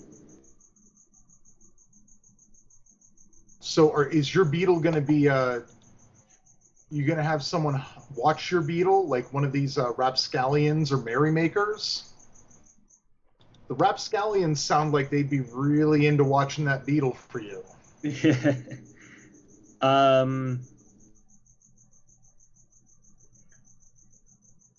You know what?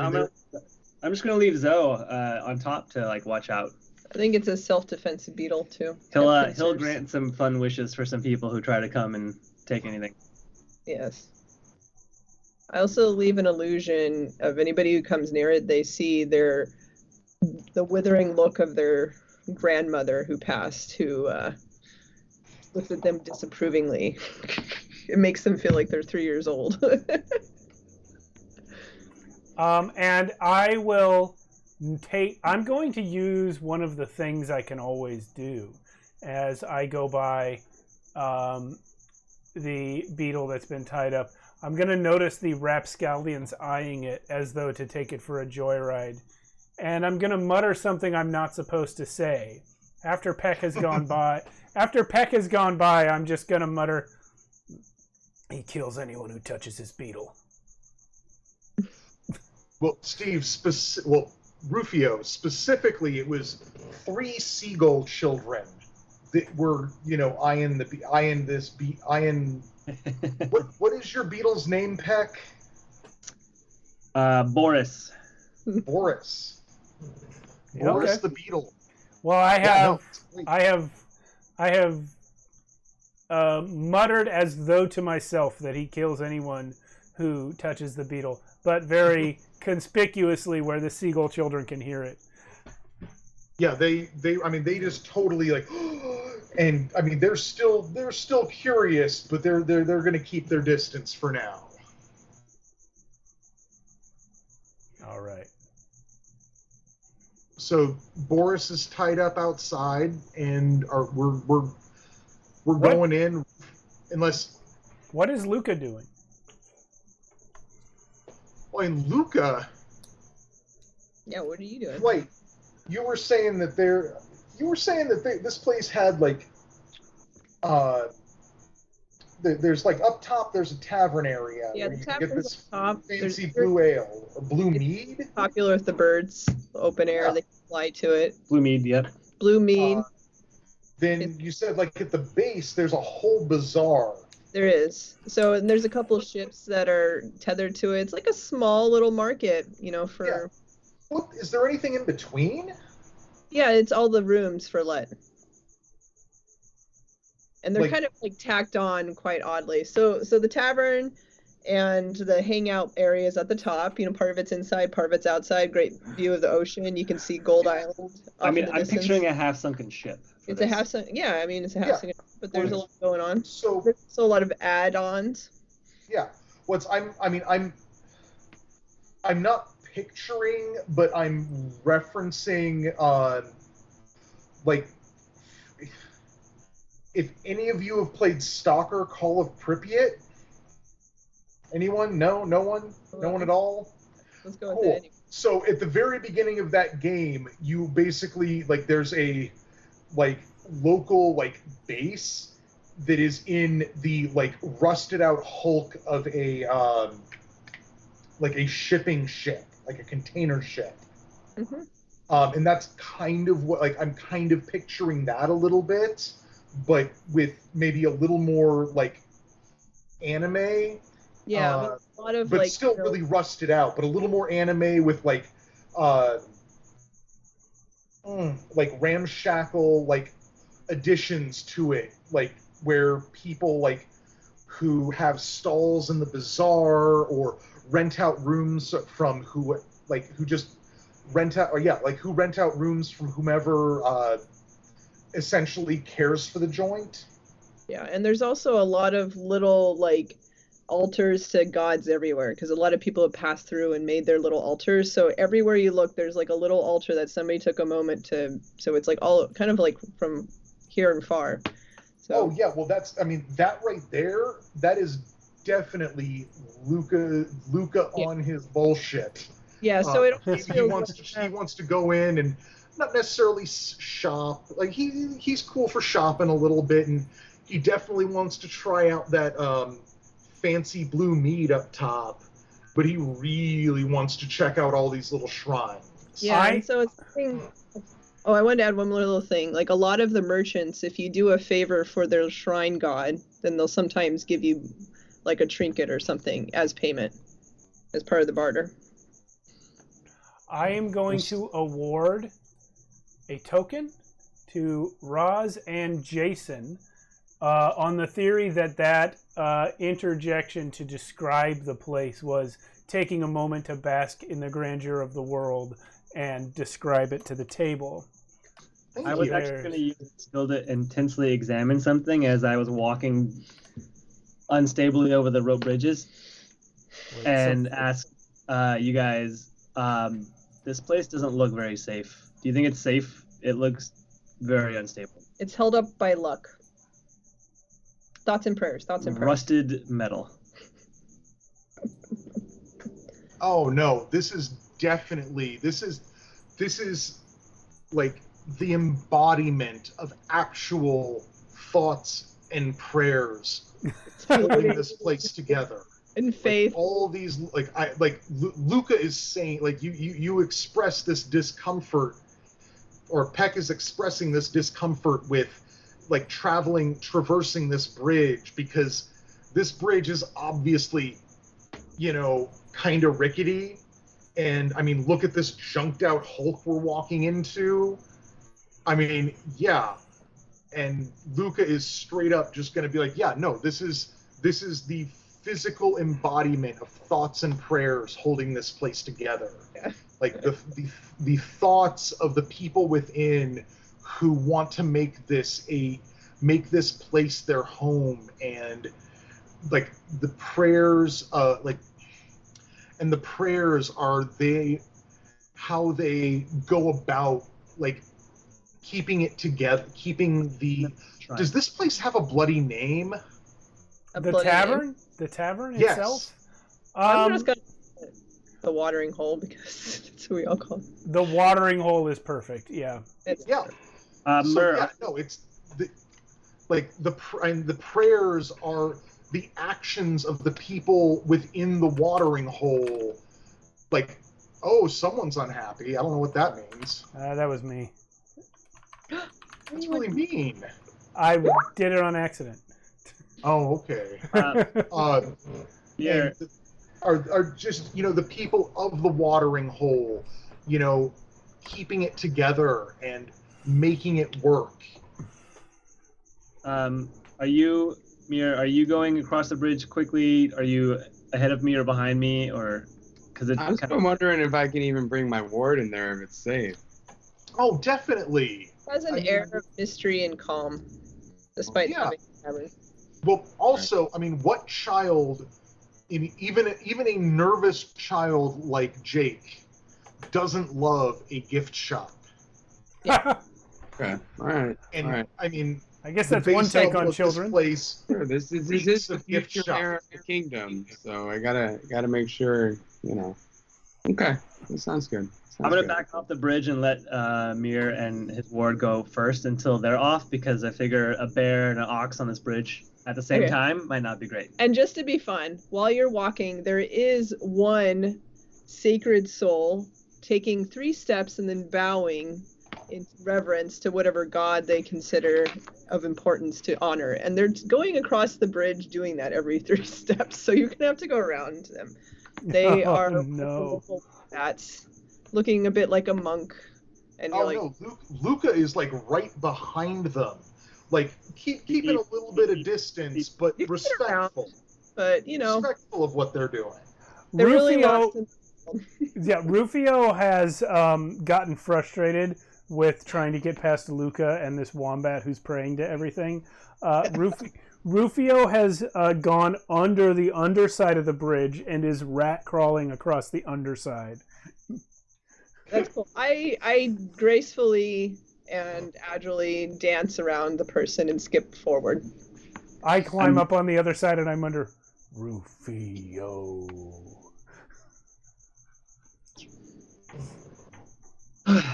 And once the majority of you are across and there's a giant line behind me, I cross the wombat. like shakingly. He finally gets across. I would like to buy that wombat a drink. Oh, okay. Well, hey. Oh, thank you. Are you gonna what?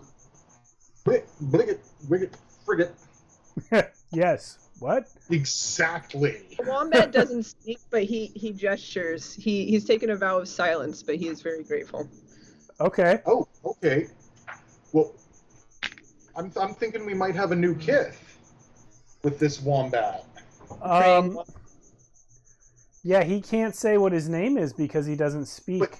But he's just, nameless. He's the nameless wombat. Yeah, the nameless wombat, exactly.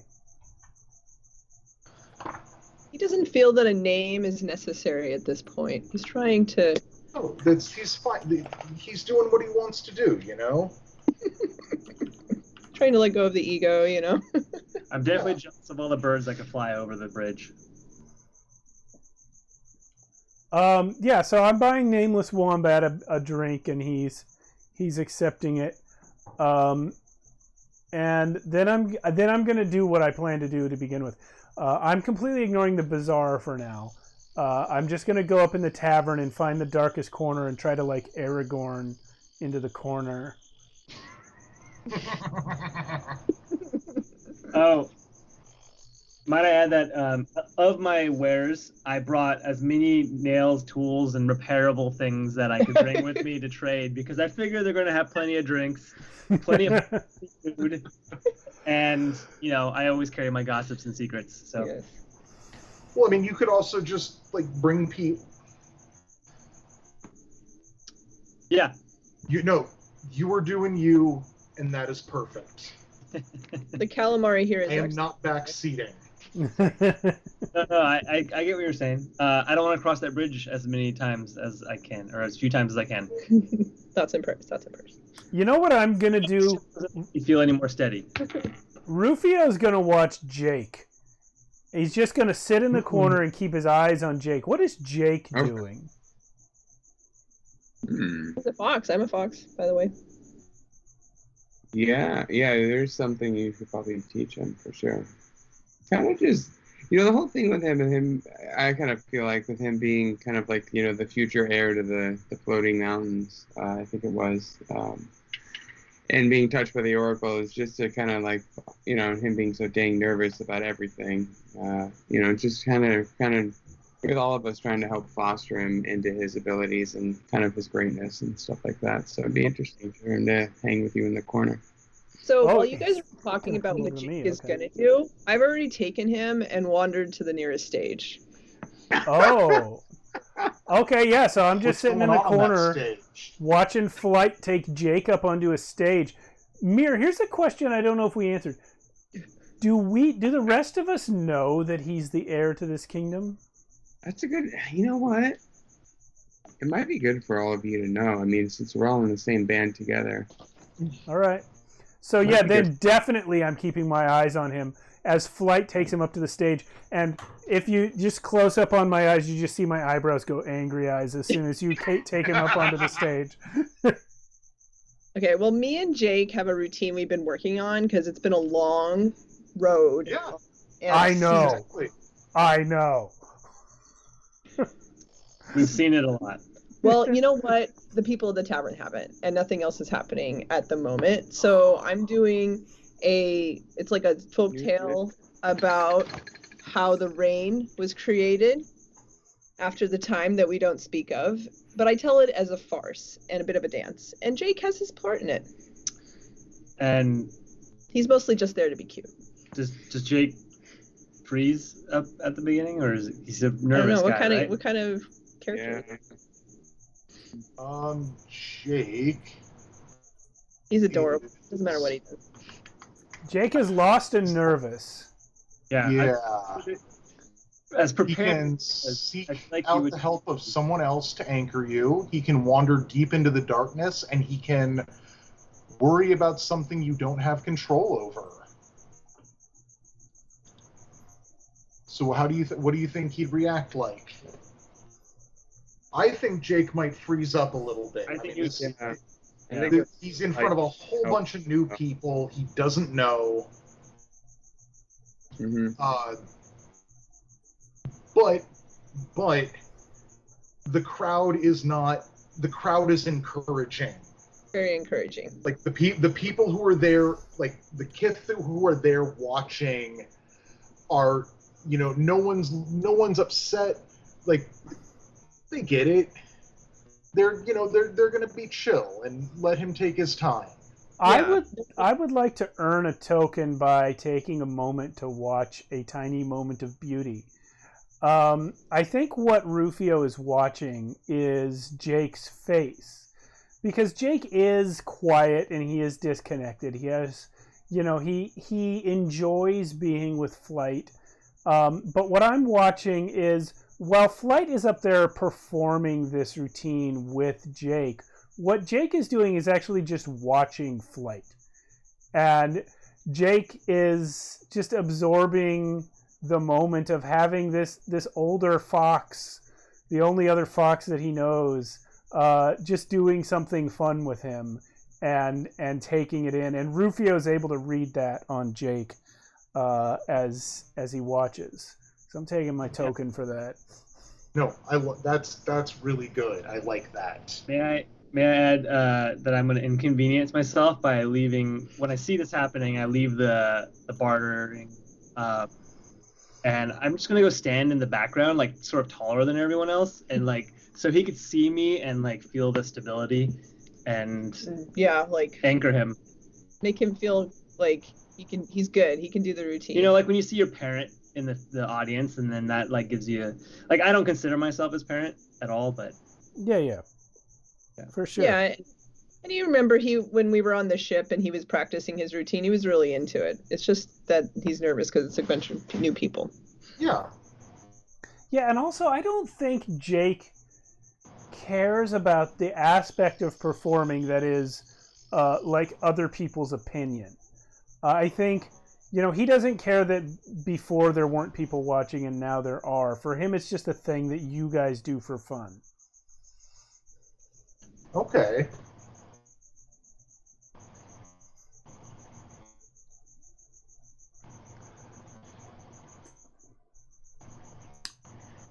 Well, Luca he's going to take in, I mean, he has seen this routine.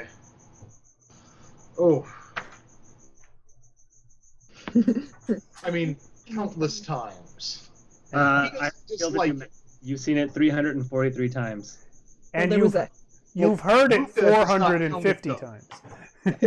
Luca has explicitly not counted them. Yeah. And he doesn't dislike it. He takes pleasure in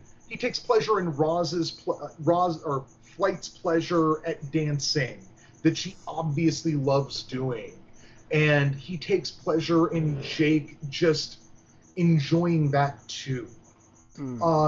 But right now he is actually going to break on, like, he's going to watch this start, and he sees what's going on with Jake.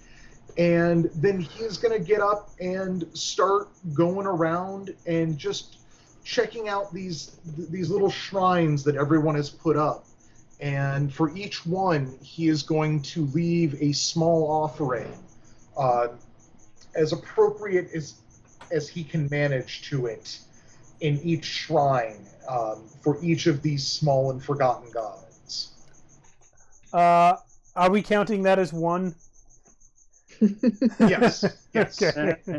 This is like you'd see him in the background, while, like, if the camera was focused on like you guys and your reactions to Jake, you'd like when it cuts back to you, you'd see Luca kind of in the background doing this, right? Like just paying respects and introducing himself. And further back there, Abed's delivering a baby. And what are you doing? Nothing. I get it. Thank you. I remember that. Thank you. Vaguely.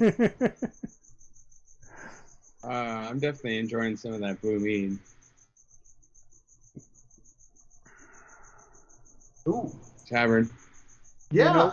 You know what? My eyes move from Jake at this point. My angry eyes move from Jake over to Mir, wondering how many pints of blue mead he's put away before I started watching him. Well, I'm curious. Flight, where is this stage in relation to the tavern? So I thought the stage was down with the bazaar. That's what I was picturing. Oh, I assumed that the stage was like a performance stage up in the tavern. Yeah. Well, the bazaar, so like there's the dock, so to speak. Yeah. Bazaar would be up on top, like the market sort of situation, but there's also, like, because it's there's probably some more practical stuff you can buy on the base level. So if you want rope and stuff, you go on the base level. If you want more trinket, gift shop stuff, it's up on the tavern. And also, it's wanted to be so it's like it's like a half circle stage, and it's very surrounding. So it's kind of got a round shape on the top of this round hole. So it can be seen from the tavern and the bazaar? Is that what you're saying? Gotcha. Okay. Okay.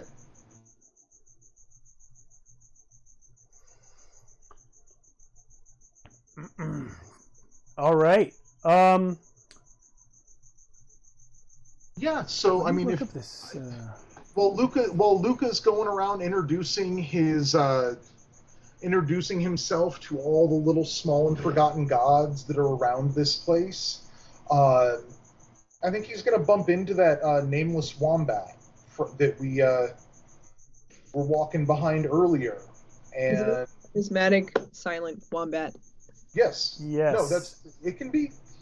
This wombat can be as silent as it wants to be, and Luca is just going to be introducing the nameless wombat to his friends, to Zenith and Ia, and he's going to try and introduce it to the nameless ancient god, but that guy's a little wild, so, you know, it's one of those maybe not sort of pets, you know. Yeah.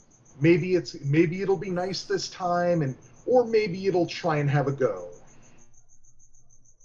Awesome. And also, Nameless Wombat Guy has a little chalk board that hangs around his neck so he can write things. But he doesn't write things on it, he just draws emojis and facial expressions. No, I dig that. Also, I think right... Is he drawn... Oh, sorry, go ahead. Go ahead. I was just going to ask, is he what kind of emojis is he drawing in relation to meeting Zenith, Ia, and my nameless ancient god? He thanks you and also writes a little story about how they go and give treasure back to a dragon. Like he tells like a little comic story with stick figures. Can I add that he seems to relate to the nameless god since he is himself nameless currently? Yes. Currently. Yeah. So do you think the nameless god isn't being a little monster right now? Not right this second. I think also the nameless wombat. I know we're all jumping in and out of this character right now, but I think the nameless wombat is. You're having a little trouble deciphering his drawings because Rufio bought this guy a drink and he's like a monk. He hasn't had a drink in so long, and he's already just a little bit. And so he's kind of just leaning in and staring wide-eyed at your nameless god, and he's drawing pictures, but they're squiggly and the lines don't match up where they're supposed to be. So you can get it, but it's not as easy as it ought to be. Yeah, but I mean, I don't need to get it like perfectly. I get like we're having a moment. Yeah.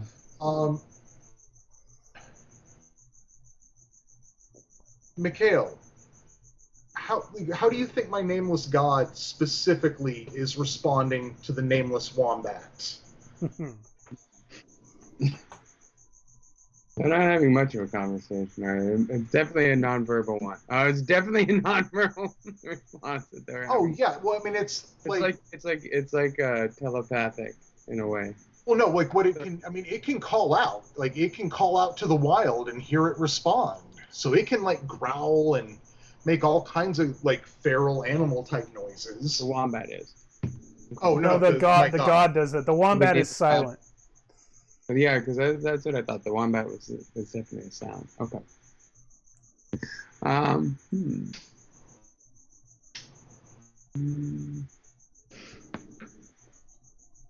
Nameless. So is what the nameless god is saying to this wombat, right?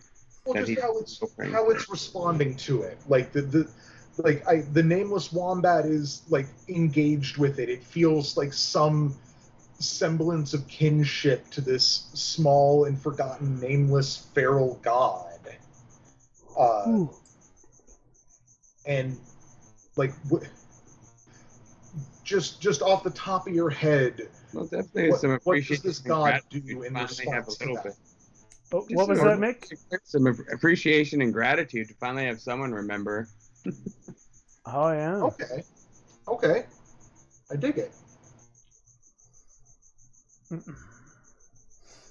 Is So, Mir?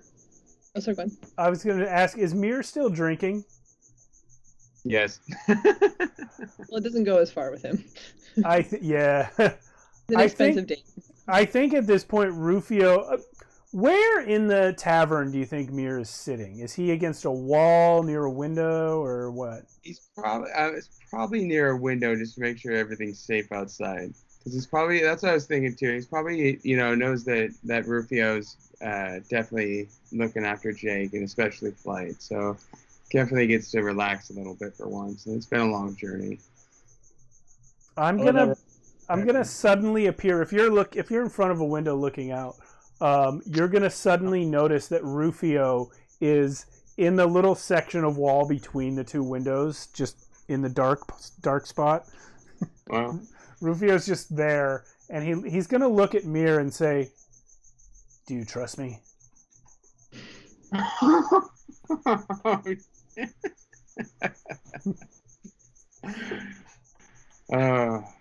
Yes. Yeah, he does. He definitely does.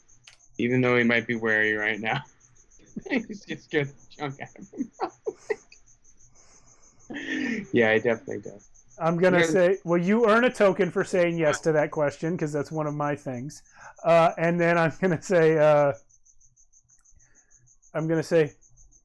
I heard from a man downstairs. The blue mead makes people sick.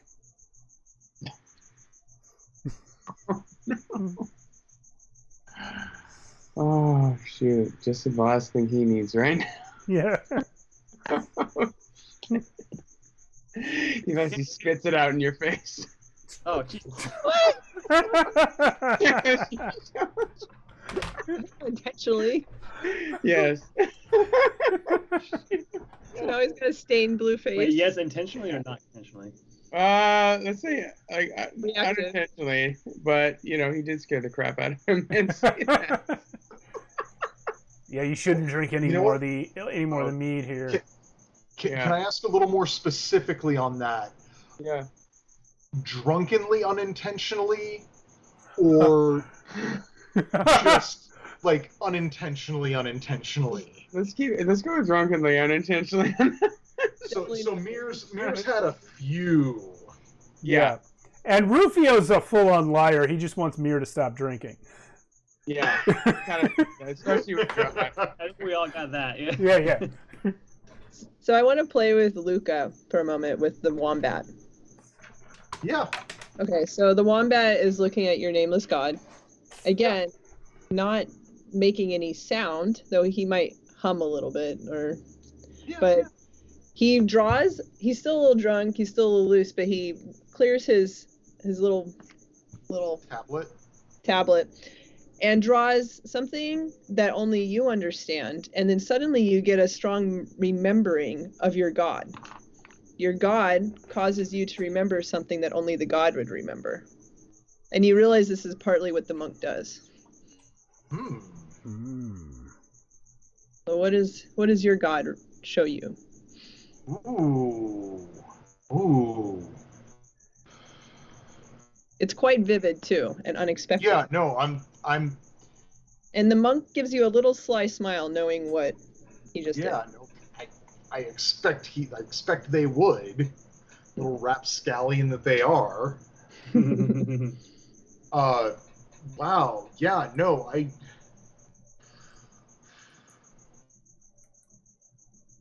Only to yourself, but what does the god show? Can I describe it to the table? Yes. Oh, excellent. So, Luca gets just like sucked into this vision of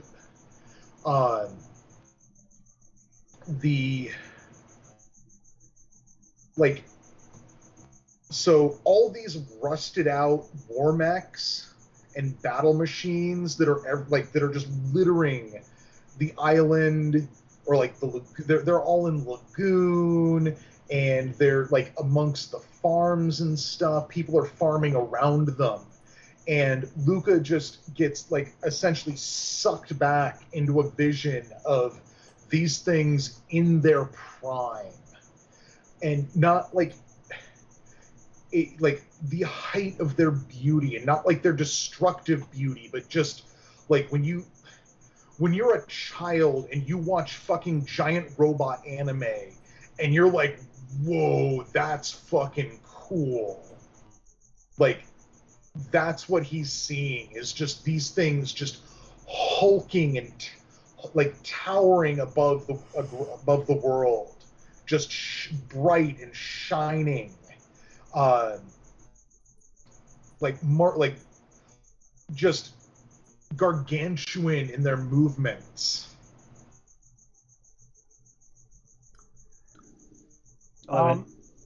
At this point, I think, what is your third god's name, Luca? Is it Ea? Is that how we're saying it? Yeah, Ea? Ea is my god of a misplaced kiss. Well, they begin acting up. Oh. Bouncing, making noise, chittering.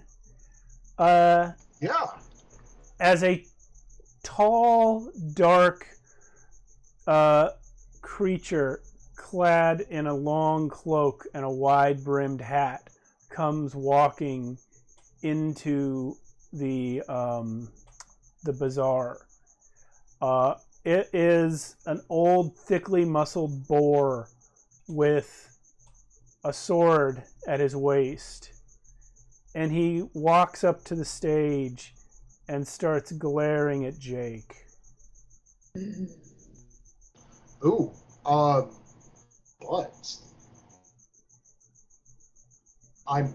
that is gonna break me from my. I think it would kind of work with him, and you think he's one of the mechs for a moment, a little disoriented. Yeah, I mean that's like when I as I come back to like reality, like I'm like one of the mechs that was in my vision essentially. I can't think of the word I want. Yeah, becomes him. Becomes the boar. Like overlaid. Superimpose, yeah.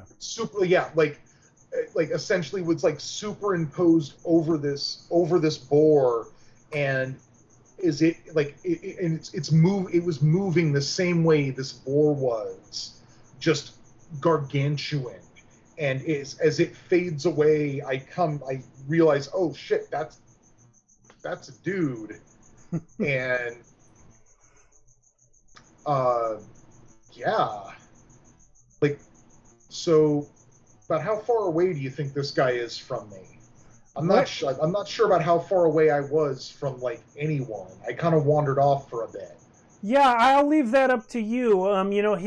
This boar has walked up to the stage because he seems very interested in Jake specifically.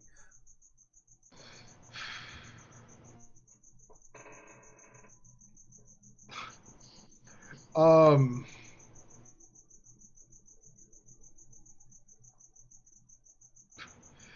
am like the worst character for this. No, I am like, I mean, literally, one of the things I can always do is say something in silence better than words can. Oh, well, that's also what this boar seems to be doing, because he's intimidating everyone, and he hasn't said a word. Do you go at it alone, too?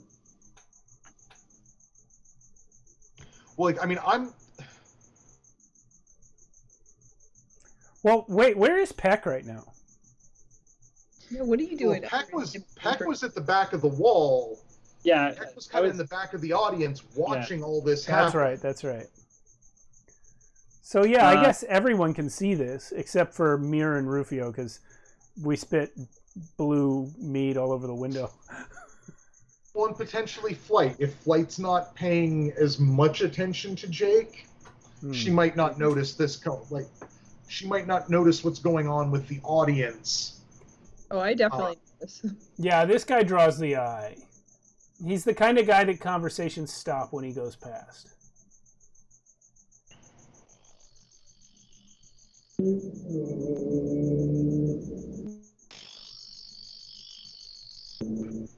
Interesting sounds. Yeah, Luca's gonna like immediately like look at the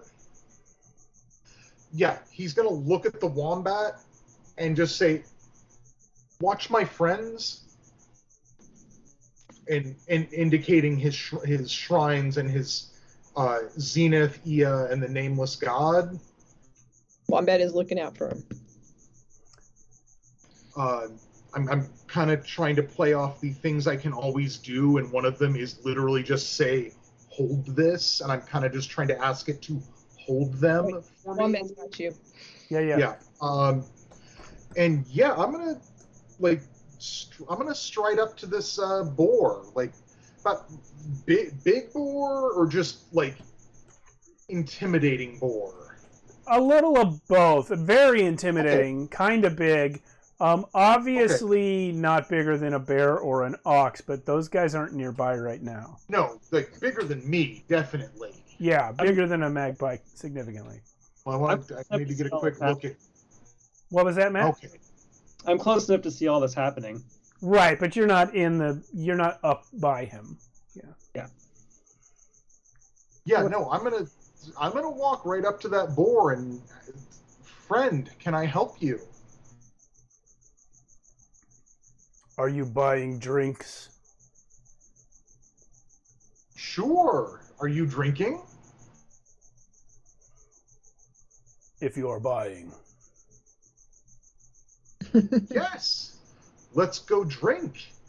And I don't touch, but I place my hand like near his, there, shoulder, and start moving towards the bar. Bring it here to me if you don't mind. Oh no, let us sit and converse. I have business. Oh, business can always wait, friend.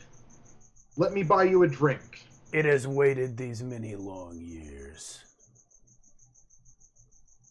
Much has, but it will wait a few more.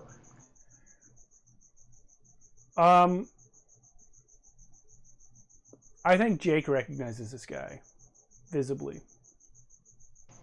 Okay.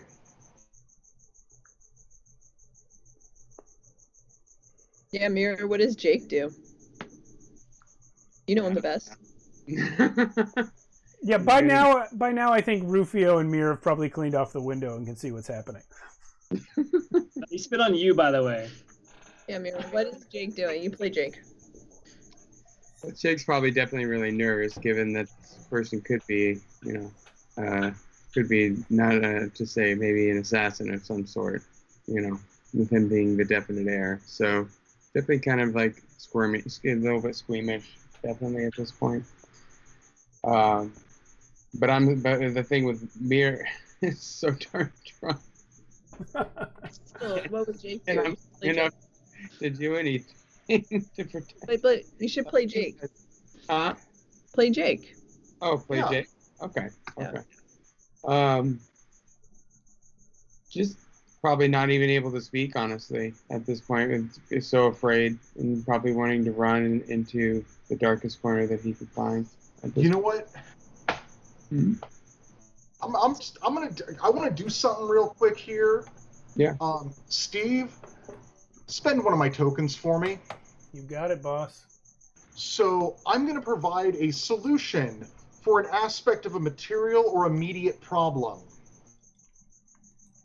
Friend, come to the bar with me and drink.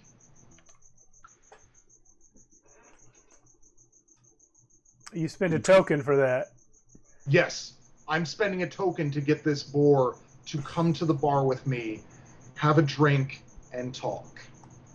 Well, you don't know what it is that he sees in you that makes him obey when he's so close to what has obviously been his goal for some time.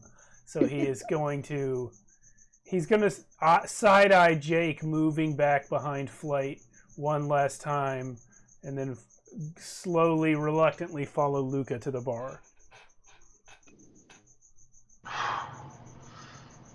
Luca's gonna visit, like, okay. I I feel like. Can I add to this? I do see So I didn't think too much of the boar until I saw Jake's reaction since I was watching him. And then I see you take the boar over to the bar, and I'm gonna go sit next up to the boar on the other side, and just grab a drink. Okay. Yeah, no, I'm definitely getting like. Yeah. I'm gonna make a show of it though. Like I'm gonna make sure I sit down, and I'm gonna be creak big. a little bit. It's Yeah. like you creak on the bench next door. I'm gonna turn to him and be like, "Weak stools."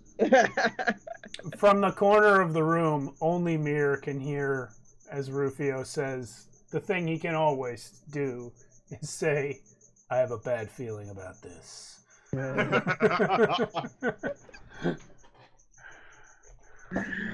Yeah.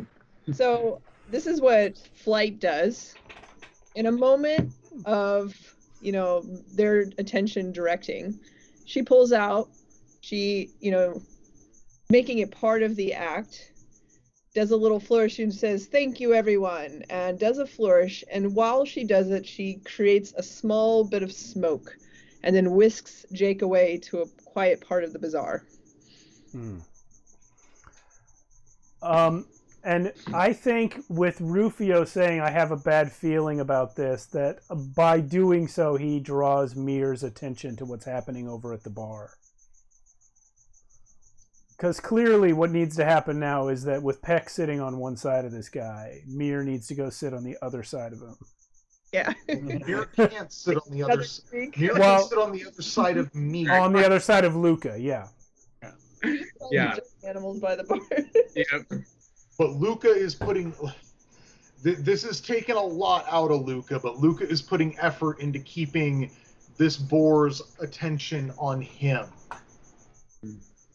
Well, Like, he doesn't really want the boar to notice Peck or Mir sitting next to us like they are.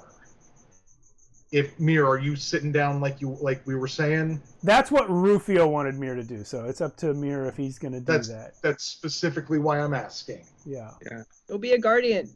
Yeah. I'm gonna definitely get. I definitely am gonna sit next to, but I'm not gonna make too much of a ruckus about it. Just to kind of gently sit down next to you. Yeah, no, I am like Brown barrel. talking this much to like anyone kind of takes a bit out of Luca. He's not the most adequately social, but he wanted to like get this guy away and just, hey, like he's already like what is your name, friend? I'm Luca. I am Ram.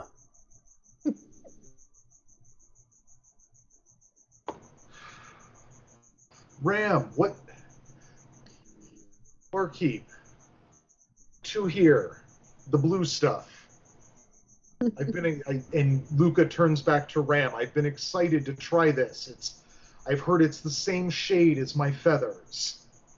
It is. It's pretty exciting. Why have you brought me to this bar, bird? What? Because I want to know what brought you to this bar. Mikhail, remind me the kingdom that Jake is the lost heir of. The floating mountains. The floating mountains. Mm-hmm. So Ram says, I have traveled many years. I come from the floating mountains. Long ago, the only son of our king went missing. The king has died. An evil regent sits upon the throne. Only by returning the heir can we free our people. Can I help you? Can I help you? Can I add something really quick? Yeah. So, because Flight thought they were in danger, and because Flight is a fox named Flight, Flight makes a game of taking Jake on they leave the bazaar and they go off into a part of the lagoon near the waterfall and look at pretty glowing things in the water. where they're safe, as Okay. foxes do. Get the fuck out of danger's way. Go to the den. Go to the den. Get out. So that's where Flight is with Jake, looking at some cool nature near the lagoon, reminiscing, having thoughts. Well, what? Give me a sec. So they're, as far as you know, they're gone. You have no idea where these guys went, because they're sneaky foxes. Yeah, Rufio's probably sneaking around trying to find you guys, but he hasn't. Well, in the time it's taken us to get to the bar, you are probably still getting out of this whole structure. Yeah. Yeah. But there's been some sitting and talking by now, so yeah, you're well on your way. Yeah. So what does Luca say back to this Ram character?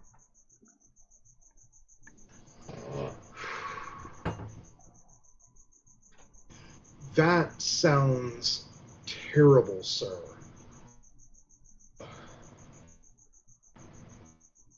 But how you think that our Jake is this heir to the throne of the floating mountain? He's gonna set down the drink that he hasn't taken a sip of yet, put one heavy elbow on the bar, and lean close to your face, Luca, and say, "Yeah, I have not said a word about anyone named Jake." That's even his real name.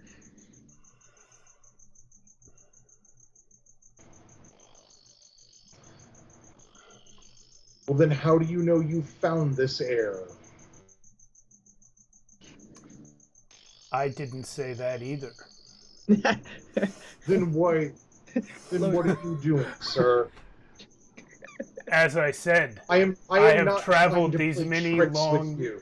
I have traveled these many long years in search of the heir of my king's lost throne. That is all that I said. Sir, friend, I am not trying to play games with you. Good job, Mac. At all. That is good, because you would be losing.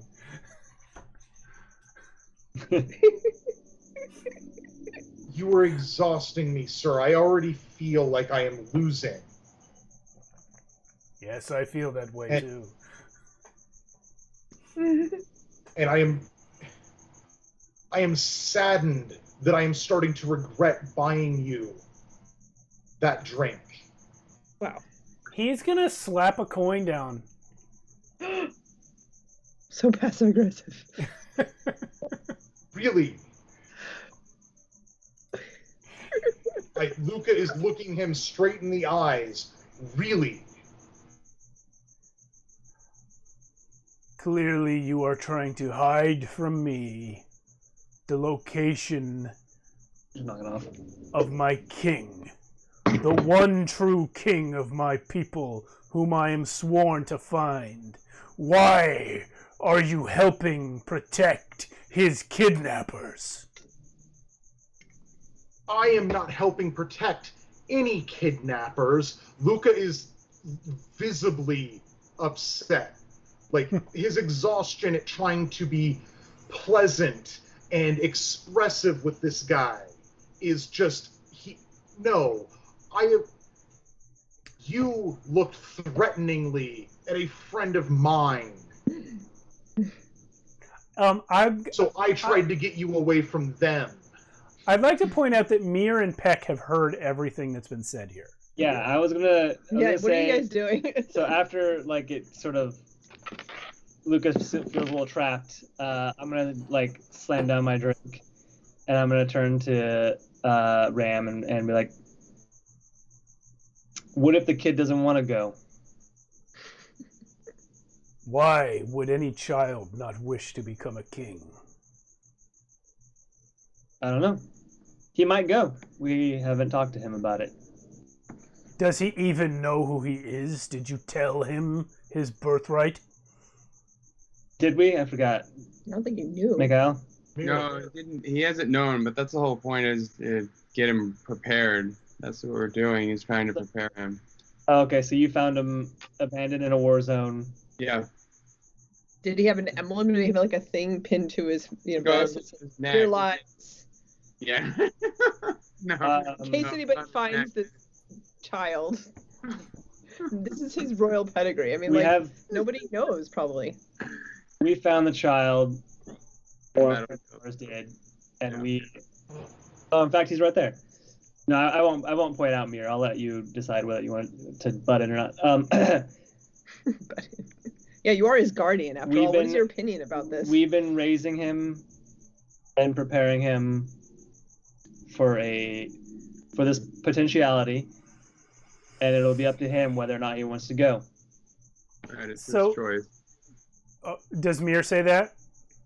Yeah, it is his choice. So Ram is going to look from Luca to Peck, who apparently is with Luca, and then over to Mir, who is also apparently with these two guys.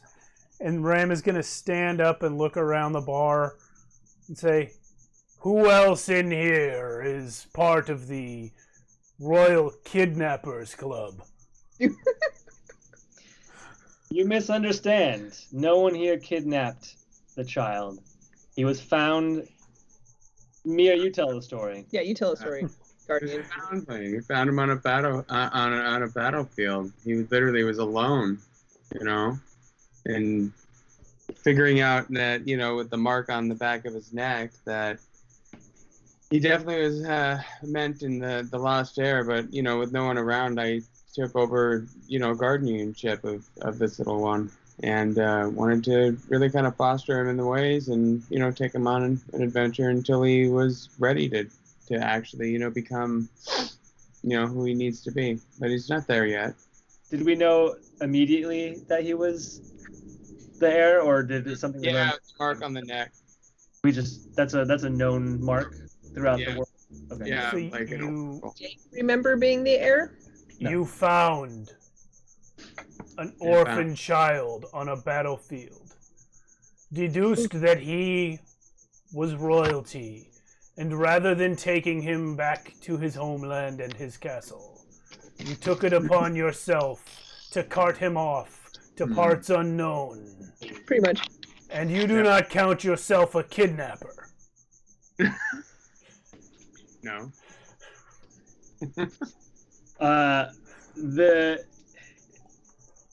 We haven't made our way there yet.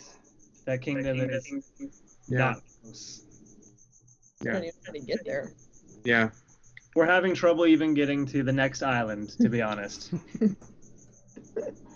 Yeah, the meat's not helping.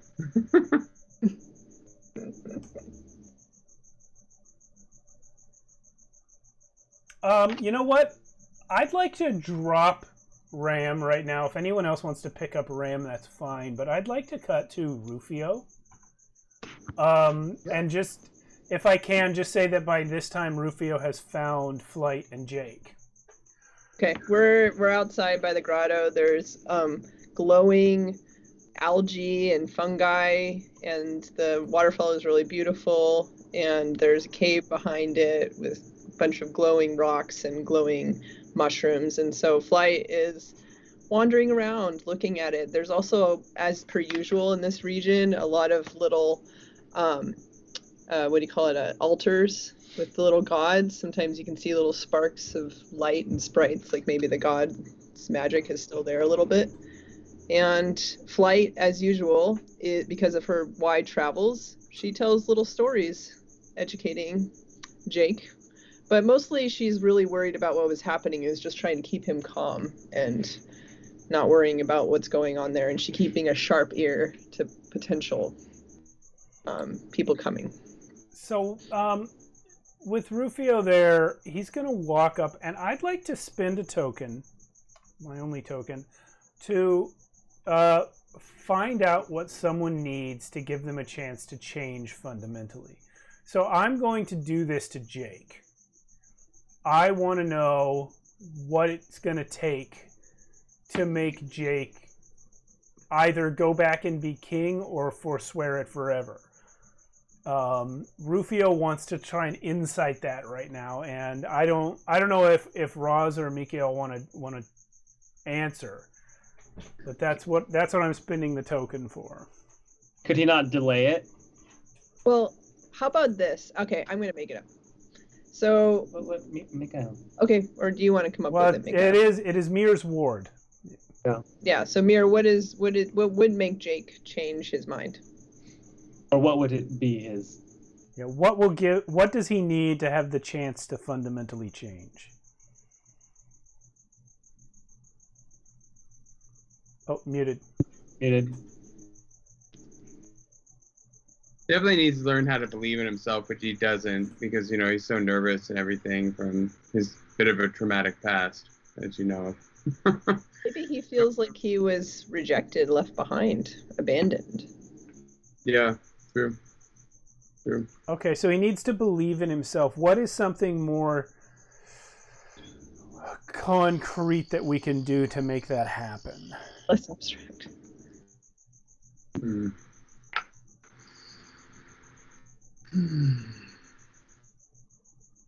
Well, what if so he thinks that he was just tossed away, taken away. He ended up on a battlefield because somebody stole him, and then that guard was taken out, and so he ended up in the mud, lost.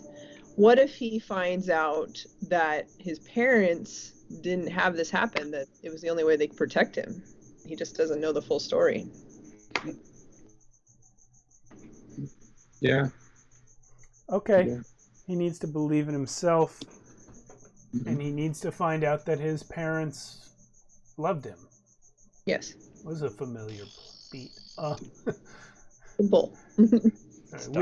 We did this backstory arc with Daro in the other game. But yeah.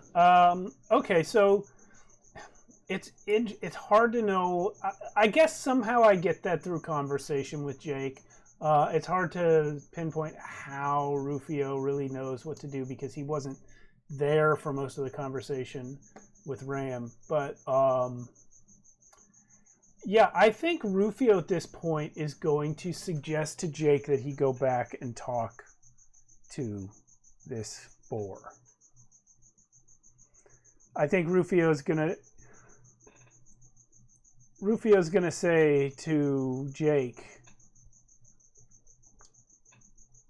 he'll never stop following you if you don't go speak with him. Maybe that conversation ends with you going with him, and maybe it doesn't. But either way, you'll have to face him. Well, I suggest that if you want to go, I'm sure Mir will go with you and protect you all the way. Mm-hmm. Yep. Yeah, go ahead. Sorry.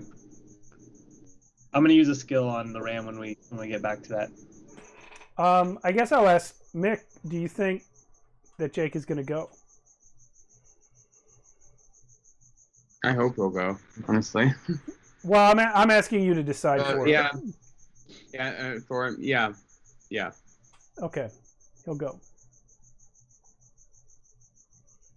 All right. So Rufio and Flight, I imagine, will escort Jake back to the bar.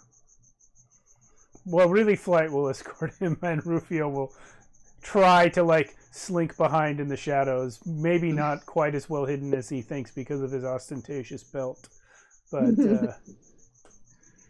yeah. Peck, what were you gonna do? I'm gonna say I have the skill. I'm gonna say I have a deal for you. First of all, we only want what's best for the kid. And what's best for him is what he wants to do. So the deal is, if he wants to go with you, fine. That's great. If he doesn't want to go with you, you walk away and let him live his life. Maybe he'll change his mind later on and come back.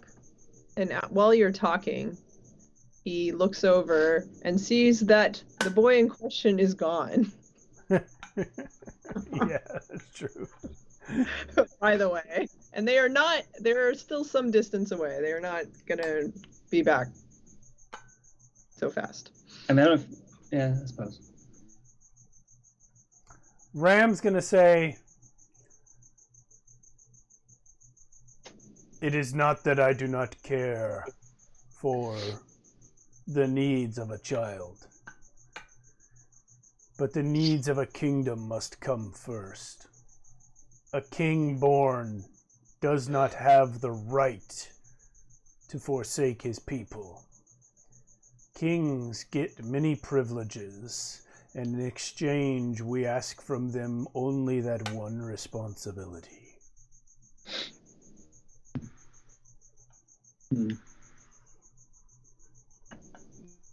Well, the kid's gone, so you know. You're not there. Oh, I'm just pointing it out. So you're considering it.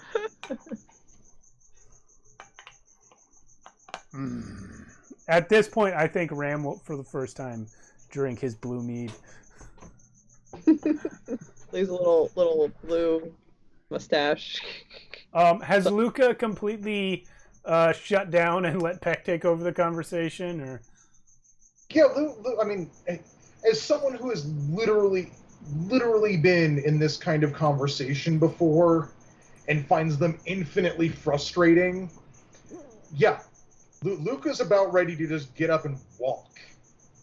Like, I try and come at you friendly, and all you got for me is fucking bullshit. Like, yeah, cool, yeah, you're a fucking tough guy. Fuck off. I love his attitude. Meanwhile, Ram is like, "Why did this magpie drag me in here and try to buy me a drink instead of just saying what he meant?" But inside his head. Yeah, of course. I mean, because, you know, when I say, like, "Hey, what are you doing here?" What, like, I'm like, I don't know you, and you stink of violence. You stink of, like, anger and intimidation. Yeah. Like, I don't want you around my friends. Does anyone want to say anything or do anything before Flight and Rufio and Jake return to the bar? No, I think at this point, I'll just drink my mead and stare at him. Stare at Ram. Okay. Wow. Eloquent. Not like in an intimidating way, just because I'm just tunnel-visioned and simple. But you look deep, whatever you're doing. Yes. Whatever that accidentally portrays, that's out of my control. Everybody reads it as stern, and you're just like thinking of the next sports I'm game. trying to think of who I can trade with to figure out how to get to the Gold Island. Yeah. True. You do math. I forgot about that Gold Island. I've been thinking about that this entire time. I'm like, who here needs some hammers and nails and tools the most, or gossip that I can trade with? I just brought in this Boar character because everyone was like, "I'm gonna go get a drink. I'm gonna go on stage." I'm like, we need some conflict in this story. But, All right, maybe we can fast forward to Luke or to the rest of them showing up. all right. Before the rest of them show up, Luca's gonna go back to his fucking shrines, man.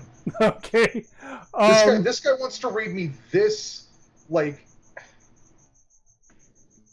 poorly. Have fun. Wow. All right. So Ram is, yeah, I guess I'll keep playing Ram. I'll let Rufio go slink off in a corner again. Ram will watch Jake walk up. Yeah, Mir, so what does Jake do? Jake actually, he doesn't really have any memory of Ram. So he's kind of a little bit apprehensive first, but wondering. And so at the same time, he doesn't, well, because Jake hasn't met it. We haven't updated him on any of this, I'm pretty sure, right?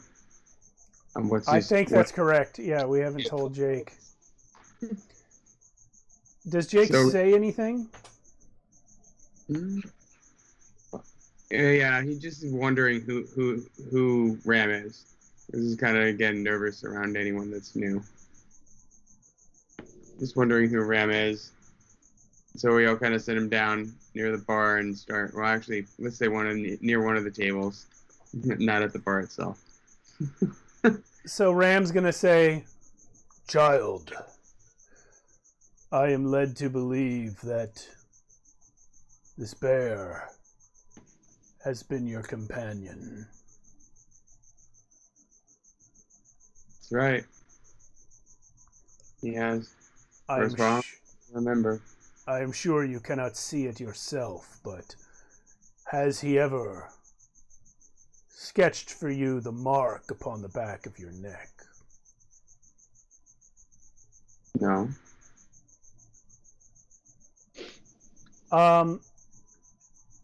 Ram is going to gesture to Mir Okay. and ask him to do so. Ask him to sketch the mark on the back of the neck. Okay. And then Ram will stand up and turn to the side so that Jake and Mir both can see the same mark etched into the pommel of his sword. Wow. Mm. And then he'll sit again and he'll say, "Shortly after your birth, in the time of the rebellion, your mother and father, the king, sent you out with a guard of 5,000 to take you to a fortress on the sea where you would be safe. Your guard met a traveling army, and the two destroyed one another. We thought you lost. A regent has been ruling in your stead ever since. He is cruel and selfish, and under his reign our people suffer. But he is loyal to your family, and were you to return, he would relinquish the throne to you. Child, Jake, your people suffer for lack of you." Jeez, make him feel like shit. Yeah. You know, kids take everything personally. Take everything first.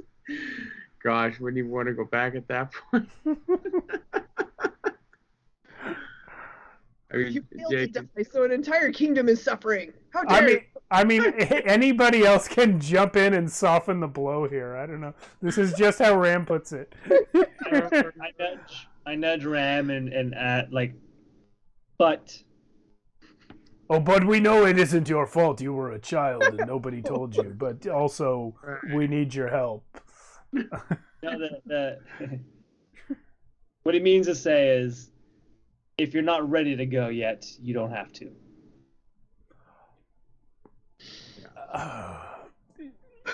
Of course. yeah. Clearly, Ram does not agree, but he's outnumbered. Oh yeah, definitely. And then Mir would be explaining to Jake that, it is his choice, obviously, and that also, he can obviously choose to stay with the group still and still be learning things and still even choose to part ways with us in the future if he feels prepared to, to go off and take the throne. Yeah, I like jump in. I'm like, hey, Ram, if you want, we want to go to this gold island. Like, why don't you just come with us and like we'll feel you out. We'll like see how it goes, And then I feel like, and like Jay can get to know you, and you can build maybe some trust and stuff, and just being this crazy looking. I feel like Ram would counter with, if you were to come with us, we would give you all the training experience one would require, the best teachers in the kingdom. You would be lacking nothing. Ooh, that's a lot. Well, okay. Y'all aren't foxes. No offense. At this point, Rufio, from at your elbow, is going to appear and do something he can always do, which is mutter what he's not supposed to say, and he'll just go, racist. Wow. So I tell Jake, and I say, hey, many of your people are foxes, and you know how foxes always have to run and hide. If they have somebody who understands them, they can protect them. But after you settle things out, you could always get on a ship and go on adventures again, so you won't feel stuck forever.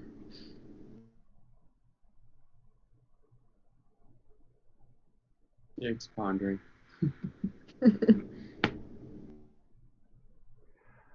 All right.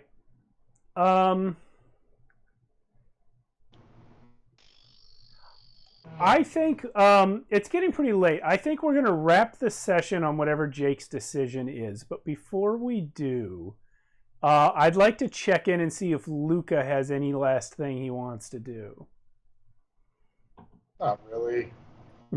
He's out. Luca was enjoying himself right up until this fucking boar wandered up and, like, wandered up all aggro and shit. So the wombat comes up to him and gives him a wombat-y hug, and then gives you a gesture like, shit, these, like, people don't get you. This sucks. And you're like, wombat, bro. No. Luca heartily returns that hug. It was much needed. Poor Luca.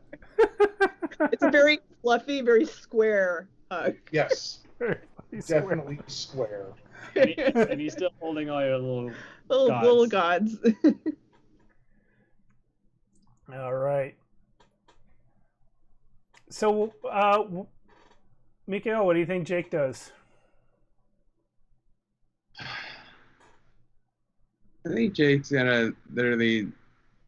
We're gonna go on to our next stage in this journey and have Ram come with us and kind of have, kind of like what we were saying earlier, really just feel him out before he makes his decisions. It's a lot to consider, especially for a young little fox.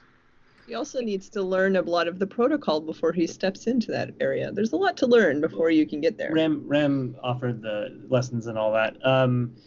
I can imagine that for Jake it would be hard to make a decision since he's so nervous. But Jake has made a decision. Yeah. Jake, here's my twist on that. Jake has made a decision. Jake has told Ram, come with us.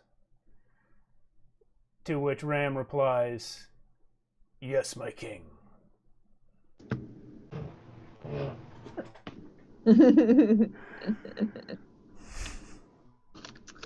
And with that, I'm going to pick up my wares and go shopping.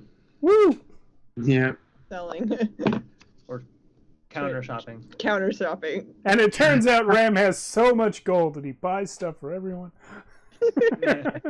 Oh, there we go. Excellent. Love that. You found your gold island flight. It's Ram. Ram the board.